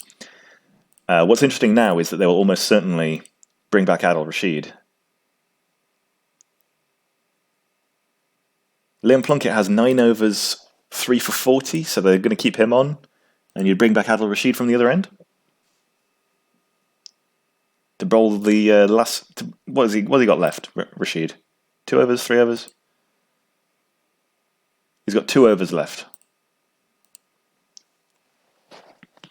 My dad brings up the valid point that while 250, 240 was enough for New Zealand against India, there's significant differences in India and England's batting. Most importantly, that England's batting is not as experienced as India's was in that knockout game, with several players batting out of position and, kind of not being used to guiding a run chase after a top order collapse. That's true. It's also not as top heavy as India's, and New Zealand are at their most threatening with the new ball. So, I mean, it's pretty top heavy still, considering that you got most of your centuries coming through Bairstow and Roy, but it does have Root at 3, but Butler has scored, Stokes has scored, so it is top heavy. But yeah, the middle order has at least performed, whereas India has not performed. Like I said, I think Butler is having a quietly decent tournament. He's not made much impact, and I wouldn't call him one of the players of the tournament or anything, but he's played well when he's not had much opportunity to do what he likes, which is come in after, say, 28, 30 overs, start steadily, and then start going. So, I think if Butler came in that situation, there'd be every chance of him making a big impact. Yeah, Butler's... if the one time he has really right now, it'd be a very different thing. Yeah, the one time he has had a really good chance to do that is against Pakistan, where he made 100. So actually, he did have a chance to do that against Australia, and they were up against it, and they flopped over. So he's had both. De Grandhomme started okay. It's Mark Wood bowling to him. He got a 2 off his first ball, and the second one is swung at, but not effectively, and it dribbles into the onside for no run. So they haven't brought back Adil Rashid, which is curious. Perhaps they've decided he's done for the day. Stokes is probably done for the day, I guess. How many overs do they have left from Rashid, Wood, Plunkett, and Archer? Probably 10, right? Get on it, YouTube. Tell us what's going on. My dad's analysis, again, basically what everyone is saying, the new ball is going to be critical because the English batsman, once the pitch flattens out, once the ball starts moving... Wood attempts to spear in a Yorker, bowls a leg stop half volley that it does Johnny Bairstow does extremely well to field, and they will reduce it to just 2. Yeah. Should have been 4. Brilliant fielding there. Bairstow's been really good fielding the boundary. He's been excellent. And all with a supposedly dodgy leg, so I'm not sure. Isn't Jofra carrying a niggle as well? They've all been picked up bits and pieces, but I think they're generally pretty well looked after. They're also really, really cautious. Like when somebody gets a bit of a niggle, they think maybe he'll be out, maybe he doesn't field. They find a way for people to not field when it suits them, of course, as is well understood. So, it makes them look a bit more injured than they really are. Just the fact that they're so conservative with it. So pampered. The rule actually is that you cannot get a substitute fielder if you come into a game with an injury. Yeah. But what these teams have gotten very clever about is just picked up an injury. Jason Roy came in with a tight hamstring, missed 3 games with a tight hamstring, mysteriously doesn't field because he's got a bruise or something. I mean, it's obviously not true. And they're all doing it. It's not just England. Oh, Jadeja's. Jadeja's the fielder of the tournament. He's literally a fielder of the tournament. He's played 1 game. Yeah. Wood continues, bowling to De Grandhomme. I mean, we criticize the Indian team management for how they handled the World Cup. Getting Jadeja on the field for basically every game, that's genius. However, they've managed that. Job well done. They take a sharp single as Morgan doesn't quite let the ball evade him at backward point, but concedes a single nonetheless. New Zealand 179 for 5 after 40. Nufan asks... 180 at 40 is good. It's 5 wicket down. That's the problem here. Nufan, is Lewis Gregory good? He has both wickets. Australia A, 91 for 2. He has his fans. I don't see him in an England shirt anytime soon. Certainly we don't need any more seam bowling options. Change seam bowling options at that. Burns 19, Harris 34. Hopefully Patterson thumbs up. They're talking about scores. The wide range of predicted scores in the chat from 2-2-1 to 2-6-5. New Zealand would bite your hand off for 2-6-5 at the moment. To survive with plenty. From this current England side, who's going to be around playing in 2020? Most of them. Adil Rashid, I think, will have had his time. I think players are just starting to get a bit wise to him, and he is 31. Liam Plunkett is definitely on his way out. Doesn't really play full time for Yorkshire anymore.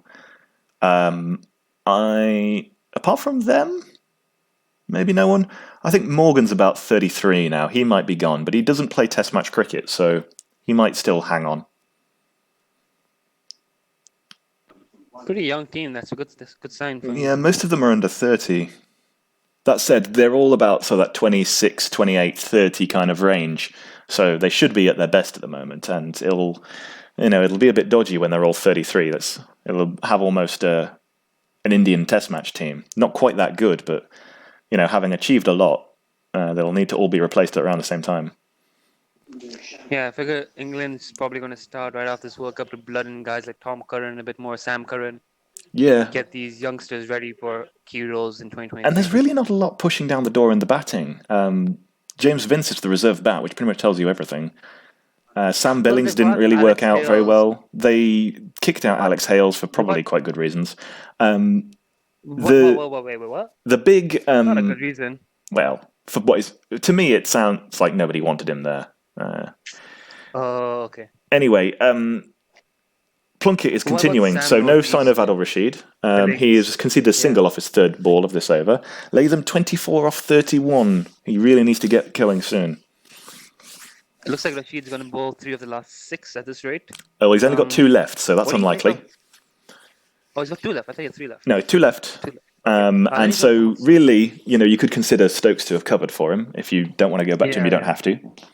That's true. Yeah. So, what do you make of Sam Northeast, Sam Billings? Northeast has been around the team forever. I wouldn't mind if he gets a game, but really only in Test cricket. And there's no desperate to need to bring him in. Probably the most exciting one-day batting talent in the country at the moment is Tom Bateman.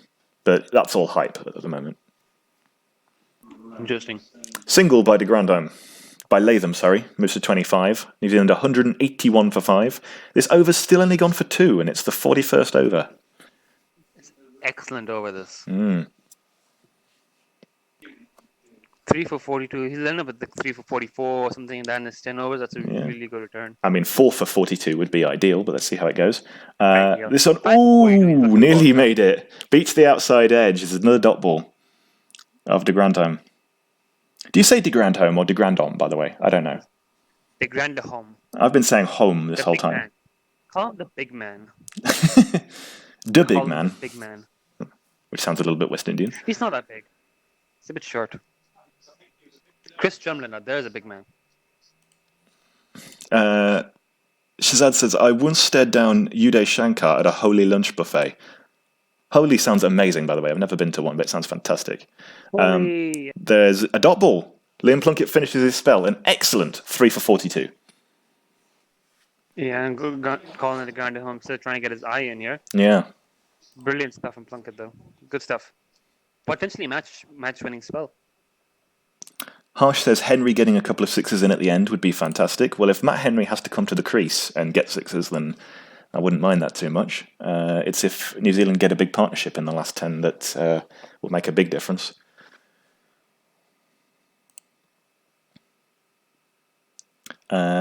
Crawley, Hayne, Sibley.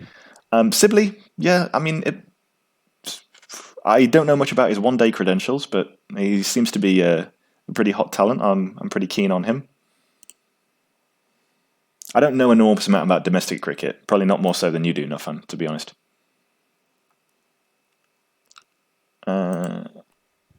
So, highlights of this game so far. It's been a pretty slow-paced first innings. Not a lot of big moments. Some good bowling by Plunkett, but it's been mostly kind of attritional battling, trying to get runs. No one's looked really fluent with the bat.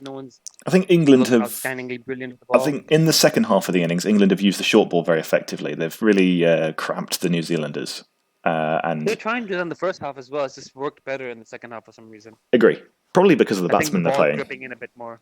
And also because of because of what's expected of you, right? If you're conceding 5 and over or 4 and over in the first 15 and not taking wickets, that's great for the batting side. At this stage of the game, they feel under pressure. Yeah, exactly. It's the same plan, but it's just New Zealand haven't found a way to up the pace against it. So they started milking it off, and it just kept trying to like milk it in. I mean, a couple of soft dismissals there as well, to be fair. So Ooh, Archer goes past the outside edge of de Grandhomme. That's the second time that's happened to de Grandhomme in recent deliveries. Another dot. Jofra's still got 5 overs left. Yeah, I mean, so he 4 will after this he will one. presumably be bowling for the rest of the innings. And And then that's going to be really hard for New Zealand here. and then at the other end, you've still got 3 overs from Wokes. So you need a couple more overs to fill in the gap. That'll either be Stokes or Rashid, maybe a bit more of Wood. Wood's bowled out, or is Wood gone overs left? I don't know. I don't have the scorecard in front of me. Here's Archer, swatted. Ooh, it went long way up in the air, but it went safely behind backward square, and they will get a single for it as it falls to the ground. Did that clip him? It looked a bit like it clipped him on the helmet. Wouldn't be surprised.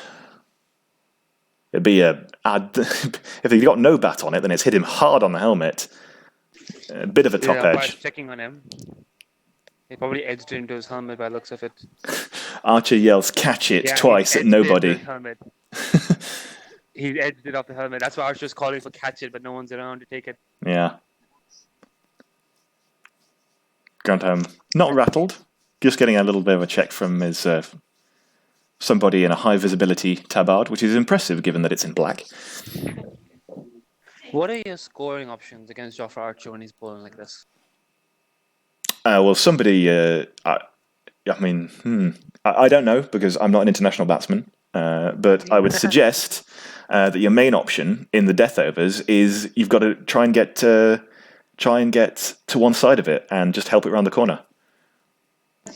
I figure when Archer's bowling like this, There's no one behind the try to keeper. get down to the other end. Just get a bit of bat on it. Yeah, I mean, people try the uppercuts and the paddle scoops against quick bowlers all the time, but it's a very high risk maneuver, especially in terms of risk of injury, because you're getting really close to the ball and trying to like deflect it as it passes you. So if you don't perform it well, you're clocked on your head and stuff. You got a helmet. Deal with it. Shot attempted here. You got a helmet. Yeah, and it still hurts to get hit in the head if you're wearing a helmet. Yeah, I know. But that said, not every bouncer is a good bouncer. So, if he clonks you one, what can you say? It's well bowled. I feel not enough batsmen. I think this has been mentioned on the That's a bit of a floaty ball, outside off. Latham misses out on driving it for 4. He just gets a single. Not enough batsmen have tried to come down the wicket to Jofra Archer. Not many people have tried to bounce at him and throw his length off. Kevin Peterson style, right? Come down the wicket and pull it. Stuff like that. Not enough people have tried that. Yeah, it's it's hard. Again, if you don't get it right, then you've just walked into a 90-mile-per-hour delivery aimed at your face. So, Here he goes again, Archer. Full, and de Grandhomme slices it out to mid-off. They'll take a sharply run single. That's good running, because it was straight to him. Ought not have had a single there. It was Mark Wood, who's not England's best fielder. It's good running. That said, only singles off this over so far. We're watching a little montage of how Neesham is trying to get leg side of the ball and manoeuvre Plunkett around before trying to, and the last one, come forward for the first time and chips it straight to mid-on. Got frustrated, I imagine. Wide down the leg side. Well, that's kind of spoils what was looking like a good over. Sanji says these two need to bat till 45 overs. I agree. Then they will have earned the right to jam. Jam with icing, suggests Shazad. Yeah, I agree. Latham is all cake, isn't he? De Grandhomme is supposed to be the icing, but he's not quite found his timing yet. Archer again bounces Latham, who ducks. Not given as a wide, makes up for the previous delivery. End of the over. New Zealand 186 for 5, 8 overs to go. 10 and over gets them 265. 266, sorry. That would... At the moment, it's starting to feel like New Zealand are going to end up with an under par score and they're going to need a big new ball burst again. It's really not shifted from that down. It's kind of what we predicted at the start, and it's just kind of gone as predicted. We haven't seen anything extraordinary except from probably Plunkett, but yeah, this is not great. I mean, the middle order has batted better than expectations, but it's been cancelled off by Williamson and Taylor not scoring as much as one would have hoped. Shahzada walking down the wicket against Jofra would be considered a death wish. It'd certainly be brave, but he's not that quick. He's not Sean Tate. I mean, if you're getting hit on the helmet in your crease, you might as well just walk down anyways. Yeah. Like, it's not like Turn it into a chest-high short ball, right? Yeah, exactly. If you walk down, you're going to get a bit more, in your arc, in your hitting range. Requires a fair bit of bravery, though. Santner, Henry, Ferguson, Bolt. Ferguson and Bolt, I guess they get hit a bit, but it's going to be Santner and Henry next. Plus these two are they're going to be relying on for some quick runs. Santner, Santner's a good player to have down the order. I mean, I think Santner and Latham have too much cake to be playing in this situation. They're not enough icing. I don't really agree. Santner announced himself on the world when he started hitting sixes in that 2015 series. I feel like he hits them, but he's not icing. He's kind of he's a good team player. He tries his best, but I don't see him scoring regularly. That's why his average is rubbish. But I think he can still do a bit to you. He can still hurt you. Any international batsman can still hit sixes. It's a question of is that his natural game? Is he a guy who's going to score quick runs? The Grandhome is supposed to be. Yeah, but he's in into the team as a bowler, isn't he? Yeah, Santner is a better batsman than the Grandhome in any measure. It's just that the Grandhome is more suited to a quick cameo than Santner, so he gets sent up the order.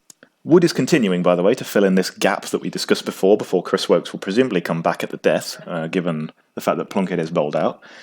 He's 2 singles off his first 2 balls. De Grandhomme still yet to make double figures, 9 off 14. Grandhome's hit a couple of them nicely. It's just hit them straight to the fielders in the deep. So he hasn't. I think he's getting his timing now. He's just got to find buys! England are bowling well to the field. Ducks, and it evades the leap of Joss Butler, and that will run all the way to the boundary. Oh, that's a waste. God, that's a kick in the teeth if you're Mark Wood. 4 leg buys it's been given us. So he did. It's clipped him. Yeah. Well, I think New Zealand can feel a bit fortunate about that.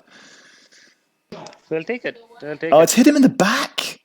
It's hit him on the back and deflected past the keeper. Well, I mean, that's one way to do it, right? Yeah, it's come off his shoulder. That said, he was ducking. He was ducking. So should you get leg buys if you're ducking? Yeah, evasive action. You get runs for evasive action. All right. Oh, could be a run out? No. Throw's not good enough. Good running. Got 2 where to Adil Rashid. Players have liked taking on Adil Rashid. I don't think he's that bad, but he didn't make the most of that one. It would have taken an excellent throw to run him out. It's also about being quick to the ball. I think Adil Rashid is just out of place for that. It's well enough place to that they can take 2 and sort of chance to throw. Yeah, fair enough. Then again, this is how Jadeja got Taylor run out. It's similar to this, where they try to get 2 at this region. Yeah, very difficult run out chance to take. Wood steams in. He's conceded 8 off this over. That is another single as it dabbed down to third man. More sort of back cut, actually. England have conceded 9 off this over. Wood's conceded 5 because 4 leg buys don't count. Yeah. It matters. His economy rate's going to look much better. Sanji says if Roy or Bairstow survive the first 5 overs, game will be over soon. I'd say if Roy and Bairstow survive a bit more than that, then we'll see. I think it'll be very hard for New Zealand to win. What's the reaction England going to be if England win this World Cup? Well, for me, it's predominantly going to involve some hooting and some chancing around, possibly some air guitar. Latham hits one up in the air, but it's going to land safe as deep mid-wicket, which is Johnny Bairstow, comes in to collect. From the country at large, cricket's just not that big a deal. I can talk to people at work and stuff, and there are a few people I know who watch a lot of cricket, but most people, especially most of the kids, they'll just be like, you know what? Apart from the Pakistan supporters, they're really into it, but they won't be celebrating England's World Cup.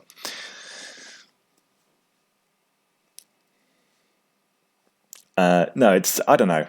Right? It's not going to be like there was massive hype about the Ashes in 2005, which is the last time that I remember even hearing about cricket outside of the sports pages.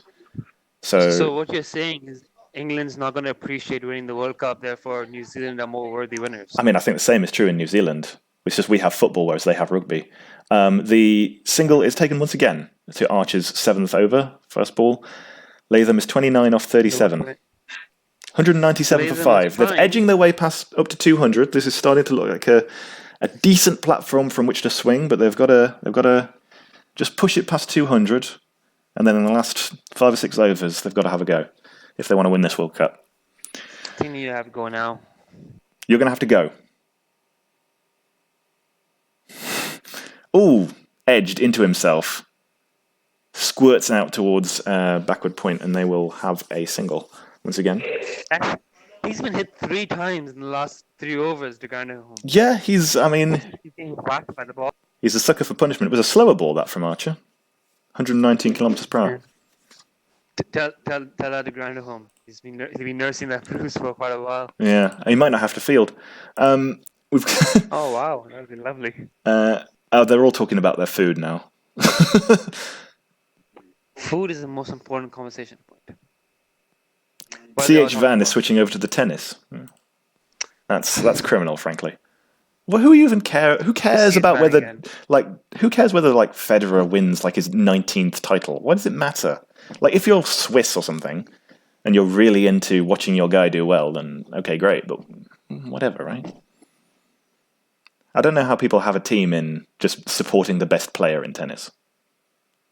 It's like Premier League football. I don't get how people who are not from Manchester United support Manchester United. No, that makes sense. That makes perfect sense, because supporting a team, your team is like your family team most of the time. You're grown into it. You have a tribal kind of grouping. And team sports, you can support anything. I'm talking about people in India. Yeah, I know. That's the same thing, right? You can be grown into it. You can just decide to support a team, and then you follow the team, and the team has a story, and who's playing, what kind of strategy they're going, any of that sort of thing. Why a team that's winning? But when you're why is a team that always wins? Why not a weaker underdog team? Isn't that more fun? No. Anyway, my point only really applies to individual sports, because at that point you're just supporting a person who you like, and that's weird. Oh! Archer gets another slower ball, which de Grandhomme completely mistimes up in the air, and it falls just short of Stokes at mid-wicket. That is... Snokes, yeah. That's what I said. De Grandhomme's struggling. Yeah, he's not timed a thing. I mean, he's timed one clip off his legs for a single, to his credit. Does Howe speak Victorian English? No. What is Victorian English? I don't know. Isn't that Australian? Isn't Victoria in Australia? He's been hit on the body again. That's the 4th time. Another leg by. He's been hit 4 times. Extras is going to be one of New Zealand's best batsmen at this rate. Certainly good in a strike rate kind of perspective. Probably already is. Maybe you're going to have to start bowling at the stumps, Archer, because it seems like de Grandhomme is capable of scoring with any part of his anatomy. Here he goes, and that's leg side. That'll be a wide. That's not what I said. It's a pretty weak over from Archer. He hasn't really got it. He's bowled a couple of decent, well-disguised slower balls, but really ought to have got a few more of them past de Grandhomme rather than squirting out for singles. By New Zealand. It's been really jammy by New Zealand. It's not bowled badly. It's just they're getting the body behind it, and they're willing to take a blow to get it run. It's been pretty all over the place. There's been leg side, offside, short. I think that's the plan, to be honest. In the death overs, that'll be another wide, I expect. Bowl more down the leg side. This is bad now, right? Yeah, the wides are bad. The wides are garbage. Yeah. This is already a 9-ball over. Is Jofra choking under the pressure?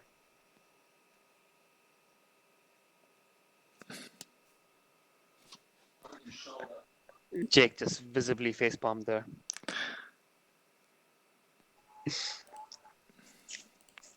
Okay, final ball of the over.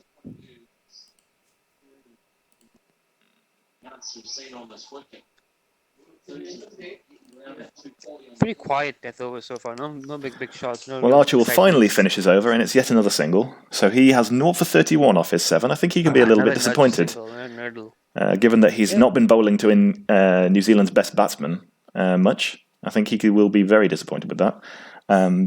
Latham is 32 off 40, de Grandhomme 12 off 20, New Zealand 204 for 5 with 6 overs to go.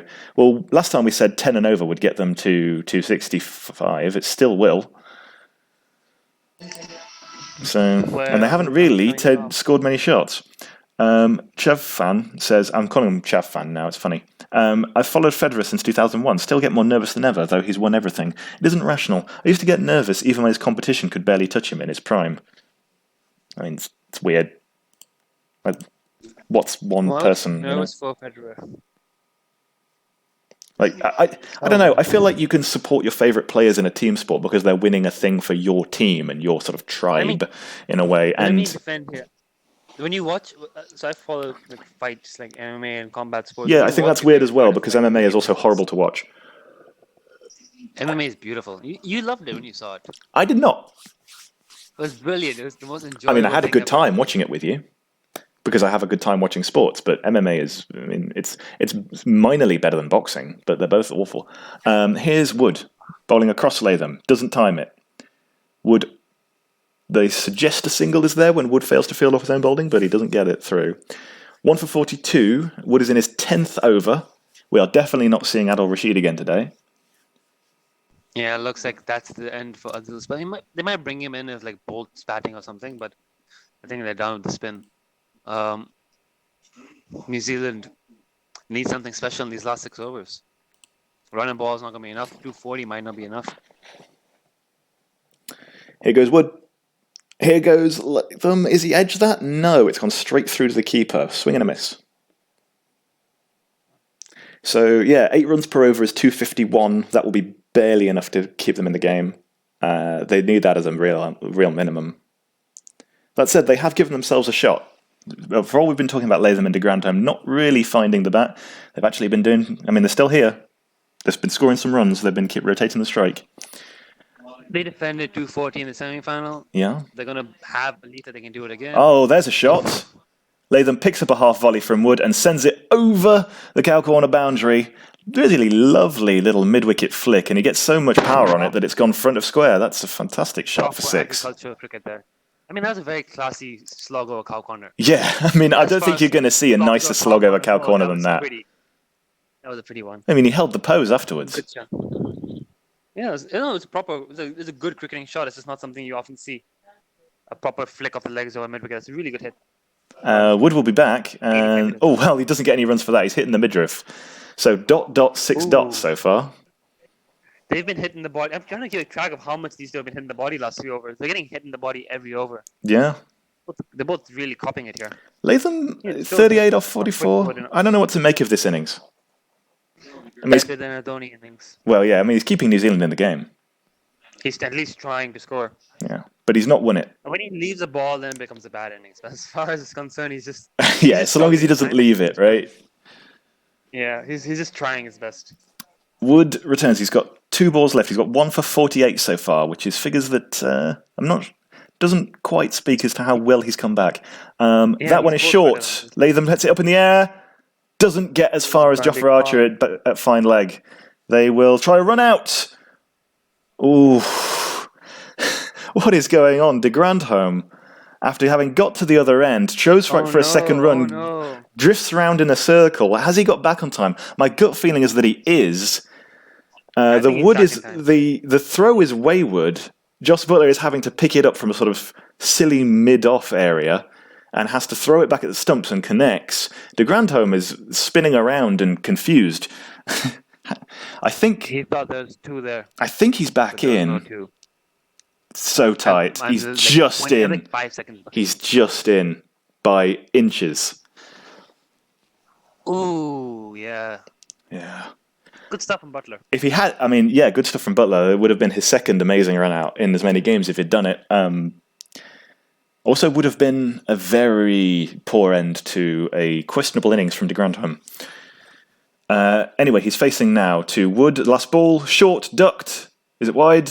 No, it's a dot ball. So Wood bowls an over that goes for 7, finishes with 1 for 49 off 10. He's left the ball in the 45th over. This is now as bad as the Dhoni innings. So much short bowling. I don't know. But it's worked. It's worked for them. In their credit, they figured out something that works against these New Zealand batsmen, and they've stuck at it all innings, and it's paying dividends now. Shazad agrees with me. MMI is garbage. Morgie says combat sports seem garbage in general. Yes, they are. They're terrible. Why do you need combat sports when you've got bouncers? 2 conflicting opponents that suggest de Grandhomme is an ape and very manly. Literally speaking, those are completely different statements. Yet in a strange way, they agree with each other. Overrated sanity. New Zealand will probably wanted to avoid the kind of collapse they had in 2015 when Faulkner memed them away. A conservative approach here is fine. They know they at least have a shot here as long as they battle at 50. I don't think they have been very conservative. They've ducked a couple of bouncers, but they've mostly struggled to cope with the changes of pace and short lengths. Archer continues. This one will be flat battered out towards mid-wicket, where Ben Stokes will field. They pick up yet another single. So the short arm jab there from Latham. He's picking his shots. When he doesn't have the ball in the zone, he's taking singles, working it around. He's just trying to keep it ticking. It's more de Grandhomme who's struggled to get a move on, who's really played and missed quite a bit or been hit in the body. I agree. But Latham's doing his job, yeah. Archer continues. This one a full toss, which de Grandhomme does manage to get some bat on. Will it get 4? No. It will get just the 1, as the fielder is in fact completely there. I tell you what, if Archer is going to bowl with that kind of a field with a deep cow corner, then he needs to pitch it up, right? At least sometimes. I mean, that's what he tried to do there. Yeah. I think that's the plan to de Grandhomme is. I think now the plan was to keep a deep cow corner. I think before as well they were probably trying to entice the slog across the line, get something going there. Mm-hmm. But Latham, they've got Thurman, fine leg, deep square, cow corner, and deep point. So extra cover is open for Latham if he wants to go after it. But again, it's on his pads. They've been sticking at his pads all innings. They're sticking it in his body, not letting him get the cover drive off because he's good in the cover region. Latham collects another single to Ben Stokes at mid-wicket for the third ball, so it's 1-1-1 so far.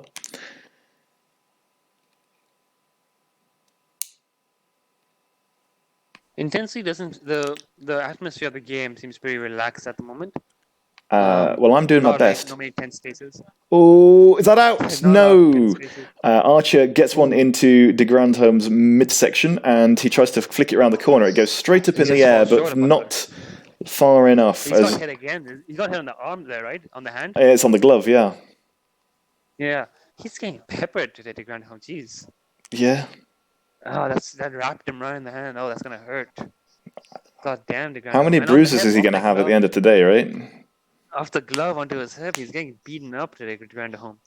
Santner would have been a better... He slogs and doesn't time it, and there's no run as mid-on sharply collects. That was a Yorker outside off, and he didn't get any real timing on that at all. De Grandhomme 13 off 24. The big man struggling. Is the pressure getting to him? No, he's just kind of an ordinary batsman. I don't know how to say this. It's just not good enough. It's not going to be enough, no. And another short ball is missed, and it goes past the helmet. Archer beats him 3 times in a row. 0 for 34 off 8 is Archer. He's in 215 for 5 with 4 overs to go. There's an Indian flag at display on the ground. I think someone bought a ticket before the semi-final took place and did not decide to resell it. Yeah, good stuff from Jofra. Not good from de Grandhomme. At 214, they're going to really struggle to push to 240 at this rate. I mean, all de Grandhomme's trying the big shots. He's tried 3 big shots, got 3 dots. Mm-hmm. If he just tries to nurdle it, tries to work it, tries to poke it around, get Latham on strike. Latham's saying them well, Latham's getting singles, Latham's hit a few boundaries.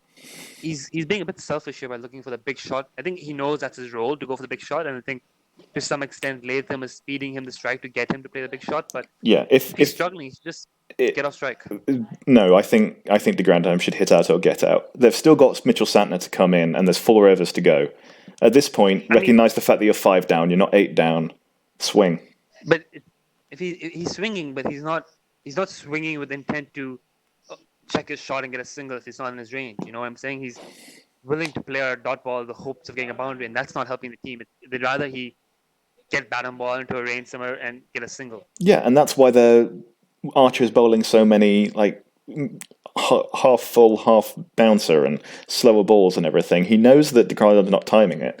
So if de Grandhomme swings, he's unlikely to get a good enough shot or just hit one in the air. But frankly, de Grandhomme hitting one in the air is not going to be the worst result for New Zealand right now. He's not trying to hit them in the air either. At the very least, he could try to pop them up a bit. Chris Wokes is back. He's going to go over the wicket to the left-handed Latham. He pushes one across it and collects a single as he feeds it into the offside. So once again, Latham, keen to rotate the strike, do his job, get the singles and get the hitters on, but the hitters aren't doing their bit. I mean, the Granholm just needs to connect 2 or 3 times, and his tracker will come back up, and it'll compensate. But he's not. He's running out of not chances. looking likely at the moment.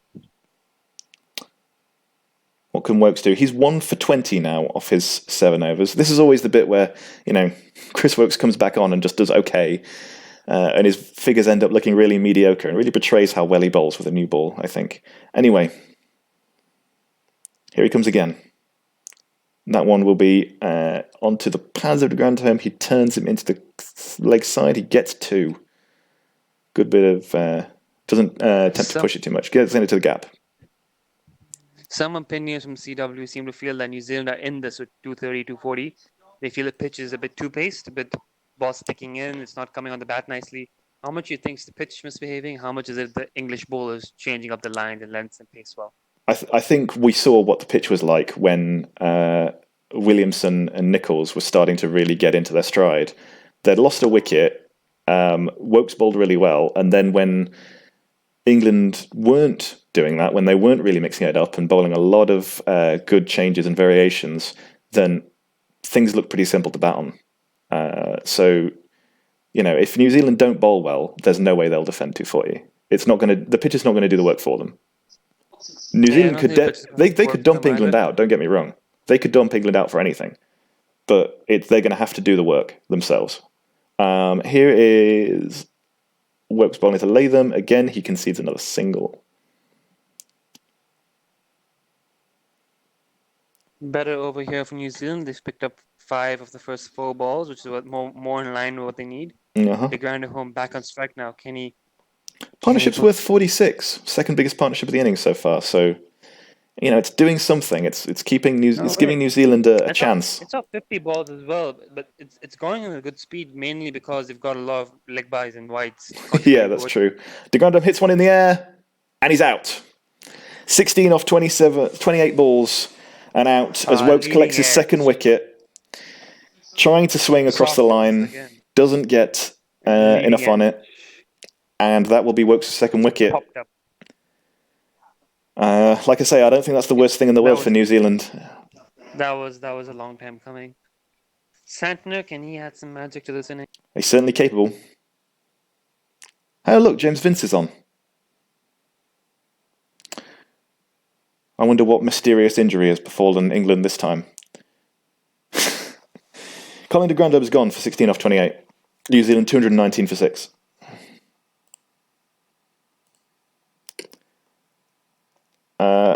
Morgan asks, worst of all time, I imagine that stands. Knockout innings from Colin de Grandhomme. No, not by a long way. At least you're not counting the runs scored off his backside, which for me she should get. Yeah, if you get a bruise, the run is yours. Misbah in 2011, I think that's. It certainly wasn't a great innings. Don't get me wrong, but I think that is more the fault of his teammates in that game.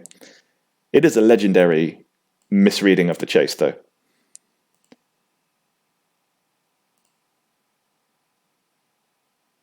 My gully cricket friends could have played better than Colin de Groot. No.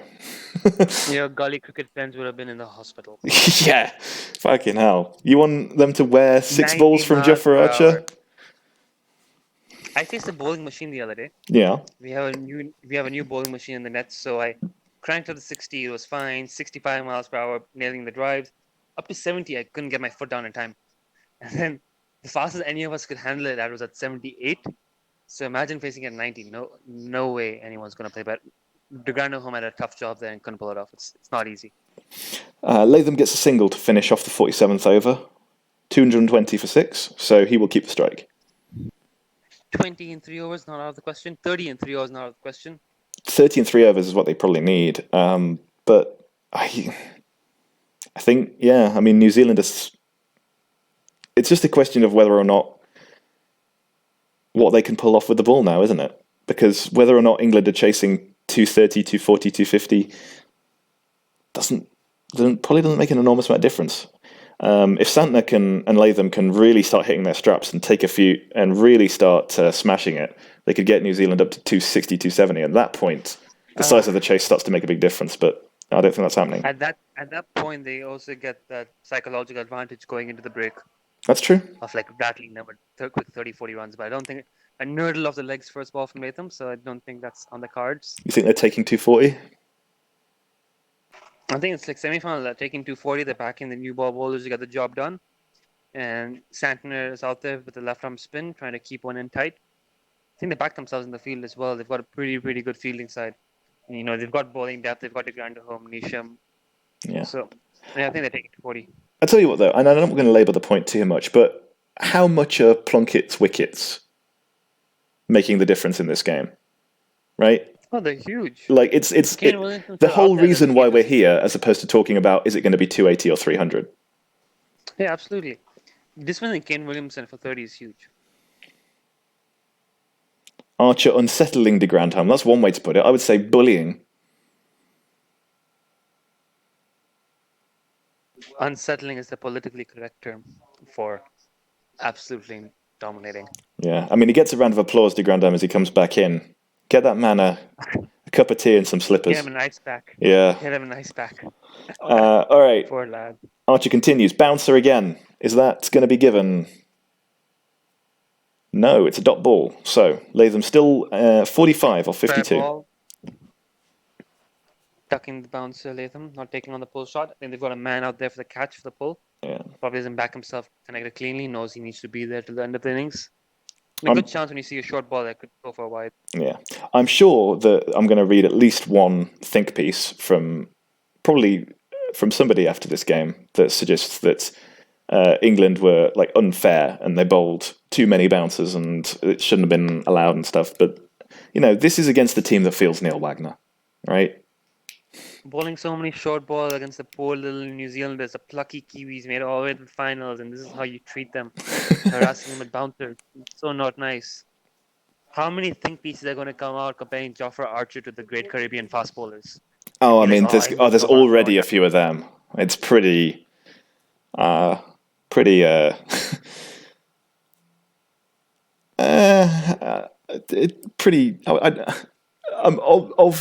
on just the tip of saying the R word, but it's not. It's not that. It's not really, it's just lazy.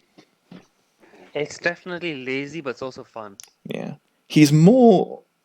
Honestly, he's more like Liam Plunkett than he is bloody Malcolm Marshall. He's very unique.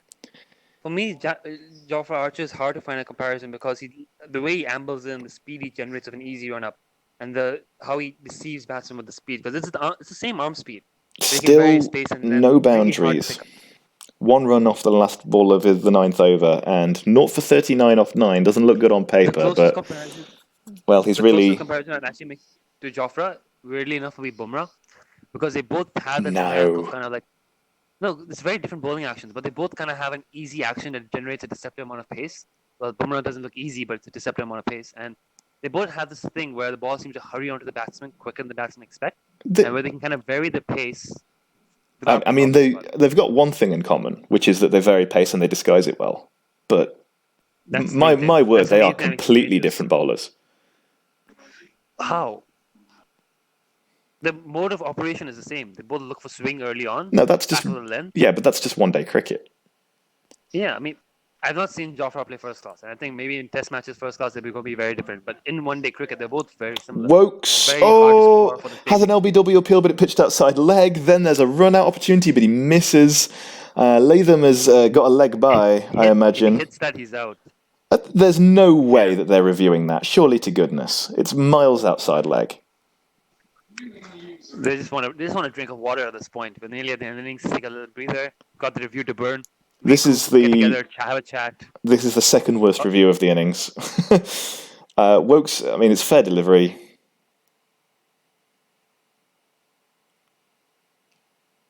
It's pitched about half a mile outside leg stump, and it's hitting the wickets. Like, you can tell that just from the replay before they brought the thing out. But there's no way this is out. They're checking the bat for no reason. This is going to come back to bite England when the next 5 balls, Dharmasena gives another bad decision. Yeah. But yeah, I mean, might as well burn the review. 12 balls left. Regroup, get together, have a chat. have a drink. The only reason they've done that is because they would like to have Matt Henry instead of Tom Latham. That's the only reason they've done that, and that winds me Oh up. yeah, obviously. That's the only reason they're trying to get him out, is because they were like Matt Henry instead of Tom Latham. Well, That's why yeah, they obviously, him. but like they just reviewed that because they wanted it to be out, not because it was, and that's just bullshit. Yeah, I mean that's what they do at the end of the day. Again, for me, one review is plenty. Have England wasted the review? Have England even needed the review this innings? Right? I mean, for me, one review is plenty, because if you use it well, you've got it. If you're gonna burn it off a silly LBW decision and then like moan about a decision that goes against you, Yeah. one review is enough. Yeah, yet more singles. I think you've convinced me that one review is enough because teams, they're not hard done to here, are they? They're burning it at the end of the innings because they have it. That's it. Is it the end of the innings? It's the 49th over, I grant you, but it's 8 balls, and at this point, getting a decision going against them is not going to cost them greatly because it's 8 balls. yeah, So right. it's basically at the point where, like, what are the odds I'm going to Oh, use this? what I might as is well use it now. that? Mile down the leg side, Jos Buttler comes over and it goes between his legs. That is a bit You of caused this. that is a bit You of caused this. You praise Butler's. I praise Buttler, and that is a ball from the under 13s. That is village. That's That shocking. is proper village. I just can't believe that happened. This is where England's mind's at. The job's half done for them, and they're just Yeah. out at the moment. God, I mean that's atrocious. They all know right, they've done well. full to get down to toss, 250. spooned up in the air, out. Ah, Well, he's made more up village. for it, not in the way that he would have liked, but Latham has gone. That is the wicket that they wanted. That's the wicket they burned a review for. And there's no doubt that if you'd asked Chris Wokes, he would take the stupid 4 wides in exchange for Latham's wicket. He's got 3 for 31. New Zealand 232 for 7 with 9 balls to go. 110 km/h slower ball there. So even though it's a full toss, the absolute lack of pace is what threw Latham off. And he baited him by bowling it wide up off with no deep extra cover in place. So Latham was always going to hit in the air because he knew if he got all the infield, it's runs. And it's a well set up wicket, even though it looks kind of shit. He knew the line he was bowling at. He knew the taking pace off the ball. He knew what the batsman wanted to do.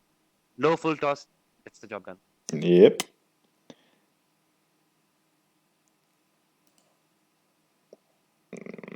$18 off the last 9 balls, we get 250.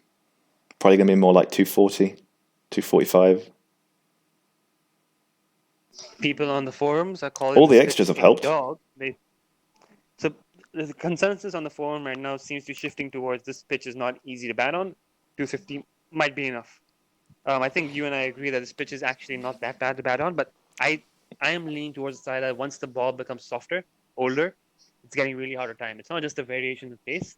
It's the fact that you can hold it cross seam, bowl at 130, 140, it sticks in the pitch, and it's not coming onto the bat nicely. This is the same thing that happened in the semi-final when New Zealand played, but they settled for 240, where I think the difference here is that if Williamson was still batting, this would look like a 260, 270 pitch. And I think that's probably where the power is, 260, 270. Yeah, fair enough. Wooks will continue, this time bowling to Santner, and he bowls a big full toss that'll be a no ball. This is the worst over I've ever seen Chris Wokes bowl. Free hit coming up here, and another blow for the New Zealand batsman for the record. Yeah. Copping a lot of blows today. This is very strange. And this is going to cost England, because it's going to be a free hit. Yeah, I mean, I think what's happening here is just that they've kind of, the job's 90% done. Now there's a little bit of laziness creeping in. That's what I've said. This feels very low intensity for a World Cup game, this first innings. My heart breaks. It started off intense. Misses the free hit. No run. Come on, Santa. Another slower ball. My heart breaks trying to watch Chris Wokes bowl a bunch of cutters and slower balls and slower ball bouncers and all this. He's orthodox as the day is long. He is a new ball, first class outswing bowler. And here he is, it's like trying to watch an elephant on stilts. Like it can be impressive, but this is not what he's supposed to do. He's doing an alright job of it so far, apart from that one no ball and the 4 wides. Yeah, I mean, how much has extras got on the scorecard at the moment? It's probably 30, around 30 something. Jeez, it's gone up to 30s now. It was 22 at last check, and in this over itself, it's got another 6 added to it, so it's probably in the 30s by now. One of New Zealand's best players today. Yeah. They've given away 10 England runs, loses. right? We talked about whether it's be 230, 240. I said the distinction between those doesn't Yeah. really matter all that much, but they've definitely given away like 10, 15 runs If they completely lose this- needlessly. If they lose this, that's what's going to be focused on, that the indiscipline in the field to give away 30 extras. You're going to go, I mean, well, for the most part, fielding has been good. Like Ben Stokes, Johnny Bairstow around the edge fringes has been pretty good. The catching, they've not dropped a I mean, the catch. bowlers, the indiscipline from the bowlers is what's going to cost them, the wides and the no balls. Mhm. Like, Slogged. especially the wides, a lot of them. Slogged for 4. Out towards mid-wicket. Henry hits his first ball Henry, what a hero. towards the ropes. Woakes finishes with 3 for 37 off 9 overs. That last over, eventful. Eventful as hell. What did it go for? What did he go for? But he Like 15, 15, yeah. something around there. That's what they needed, New Zealand, regardless of the wicket of Latham. Yeah, they can get 250. The 240 is locked on now. It's a question of taking 12 off this over, get them 250. Mm-hmm. Yeah, I mean, so Cricket Web was calling this pitch a dog. We'll see in the second innings, about to come soon, innings break coming up. Are we going to break for innings break? Cricket Web has had a habit of calling the pitch a dog whenever England are bowling and flat when they're batting. So Yeah, it's happened in the Australia game where they're like, oh, this might be enough, and then got wrecked. Mm-hmm. Same happened against New Zealand as well. It's a repeat. Archie gets his first ball over the stumps, no run. End this now, Jofra. Jofra's been good. I mean, not as good as he could be. Yeah, And that one. He's certainly Santner looks upset. There wasn't a wide. Like in the last few overs, he's really been a virtuoso one-day bowler, very cunning. It's not been fire and brimstone all the time. That one's full and slower ball that is pushed out to long. Will they get a run out? No. They can't quite get it on the stumps. Good. Santner was flying down the wicket, got himself in with a dive. Gives a strike over to Henry. Might be the right move to give strike to Henry at 4 balls to go. Connect 1 or 2 here, get them to 250. Yeah, I mean they're both about the same chance of doing it, right? It's a swing. I enjoy the fact that Santner bats in glasses, by the way. Not only does it make it easy to tell who he is, it's characterful. Imam al-Haq bats in glasses too. Mm-hmm. So not that often we see a batsman bat in glasses. There's a New Zealander there dressed up as a well, I hope it's a New Zealander dressed up as a Kiwi. That's cunning. So in many ways, Santner reminds us of Vettori, right? The cunning left-arm spinner, dogged batsman who bats in glasses. A slower ball bouncer is given as a wide. Oh, that's really harsh. That didn't strike me as wide at all. That was head height. Ooh, it's hard to tell from front on. It's going to be hard to tell from front on. Yeah, maybe it was slightly above. Harsh, though. The Kiwi gentleman in the crowd thinks it's definitely wide. Yeah, the extras is... That's clearly wide. All right. Archer continues. This one... out! You miss, I hit, as Michael Holding would say. That one is a slower ball. Once again, it's a full toss, really. Was that a slow one again? Yeah, they're all slower balls. No, 91. Yeah, slow full toss. Full toss. Swing. Garbage. Should take 2 wickets of full tosses so far. Yeah. That overs. Well, I think he's deserved a wicket in these last few overs, Jofra Archer. He's put a real lid on it. I don't think he's had a boundary scored off him. Yeah, he's been hard to hit. He's also not chucked 5 wides down the leg side, which is ideal. 240 for 8. 3 balls to go. Trent Bolt, right? Or Lockie Ferguson? It will be Ferguson, I imagine. Well, actually, I don't know. Maybe I'm making shit up. Nuffan suggests that a hat-trick is coming on. That'd be nice.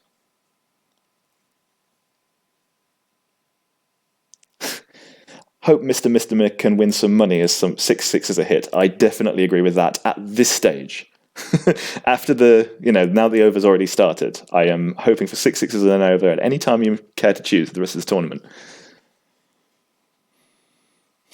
I'm also hoping he gets 176 from a batsman. Mr. Mister's 176 bet is dead in the water here, given Yeah, given the... It'll Oh, take yeah, us that's like right. Given the scope of the chase. It's not going to happen, they'll be unfortunately. chasing just I tell you what, 240-ish. 176 between Roy and Bairstow was suggested as something that could happen. I'd bite your hand off for that. Trent Bolt in at number 10. Okay. He's fun to watch. I suppose it's just going to be 3 slogs. He's going to do a pirouette. He's going to do a flamingo pull. Mm-hmm. He's going to dance on the wicket. He's going to do something fun, Trent Bolt. 3 balls to go. Trent Bolt is like Chris Martin, but, entertaining. I think he's a bit better than that. All right. He's a lot better. Archer continues. Dot ball. Well, how about His that? technique makes him look worse than he is. Bolt cannot get that one away. That one was 75 miles an hour. That's fairly rapid for a tailender. But great Yorker, yeah, right in the block hole. Perfect ball. Jofra is a consummate professional. Yep. Really is. I think what he'll mostly be pleased with there is keeping Bolt on strike. And he almost does so again. Just narrowly avoids fielding off his own bowling with a despairing dive to his left. But in fact, Bolt gets the ball away, and so Santner will face the last ball. 241 for 8, 1 ball to go. This over's gone for 1, 2, 3. That's pretty good. Yeah, pretty good over. Even though you're bowling to the tail. This is why England have got such a good economy rate, by the way. It's partly all these variations and changes of pace and changes of length, but it's mostly the fact they're bowling to lower order and tail enders. I mean, having Jofra Archer makes a huge difference. If you take away his 10 overs, it's quite a different game. Well, if it wasn't for Archer, who would be playing? Moeen Ali? Anyway, here he goes again. Last ball, the bouncer, ducked under. They wide. No. Don't call it a wide. They attempt a run. They go back. Butler runs in. They don't get there. It's 241 for 8. 3 runs off the last over. Archer finishes with 142. New Zealand have posted 241. They're in the same position they were in against India. Can lightning strike twice is the question for the second innings. But I am hungry, and I would like to thank Zorax for. I would like to thank you very, very much for coming on to commentate with me, Thank you. Thank you very much to the YouTube commentators who have made me feel like I have a purpose in life. And we'll figure out what's happening for the second innings. See if anyone else wants to get involved. See you in the second innings. All right. See you soon.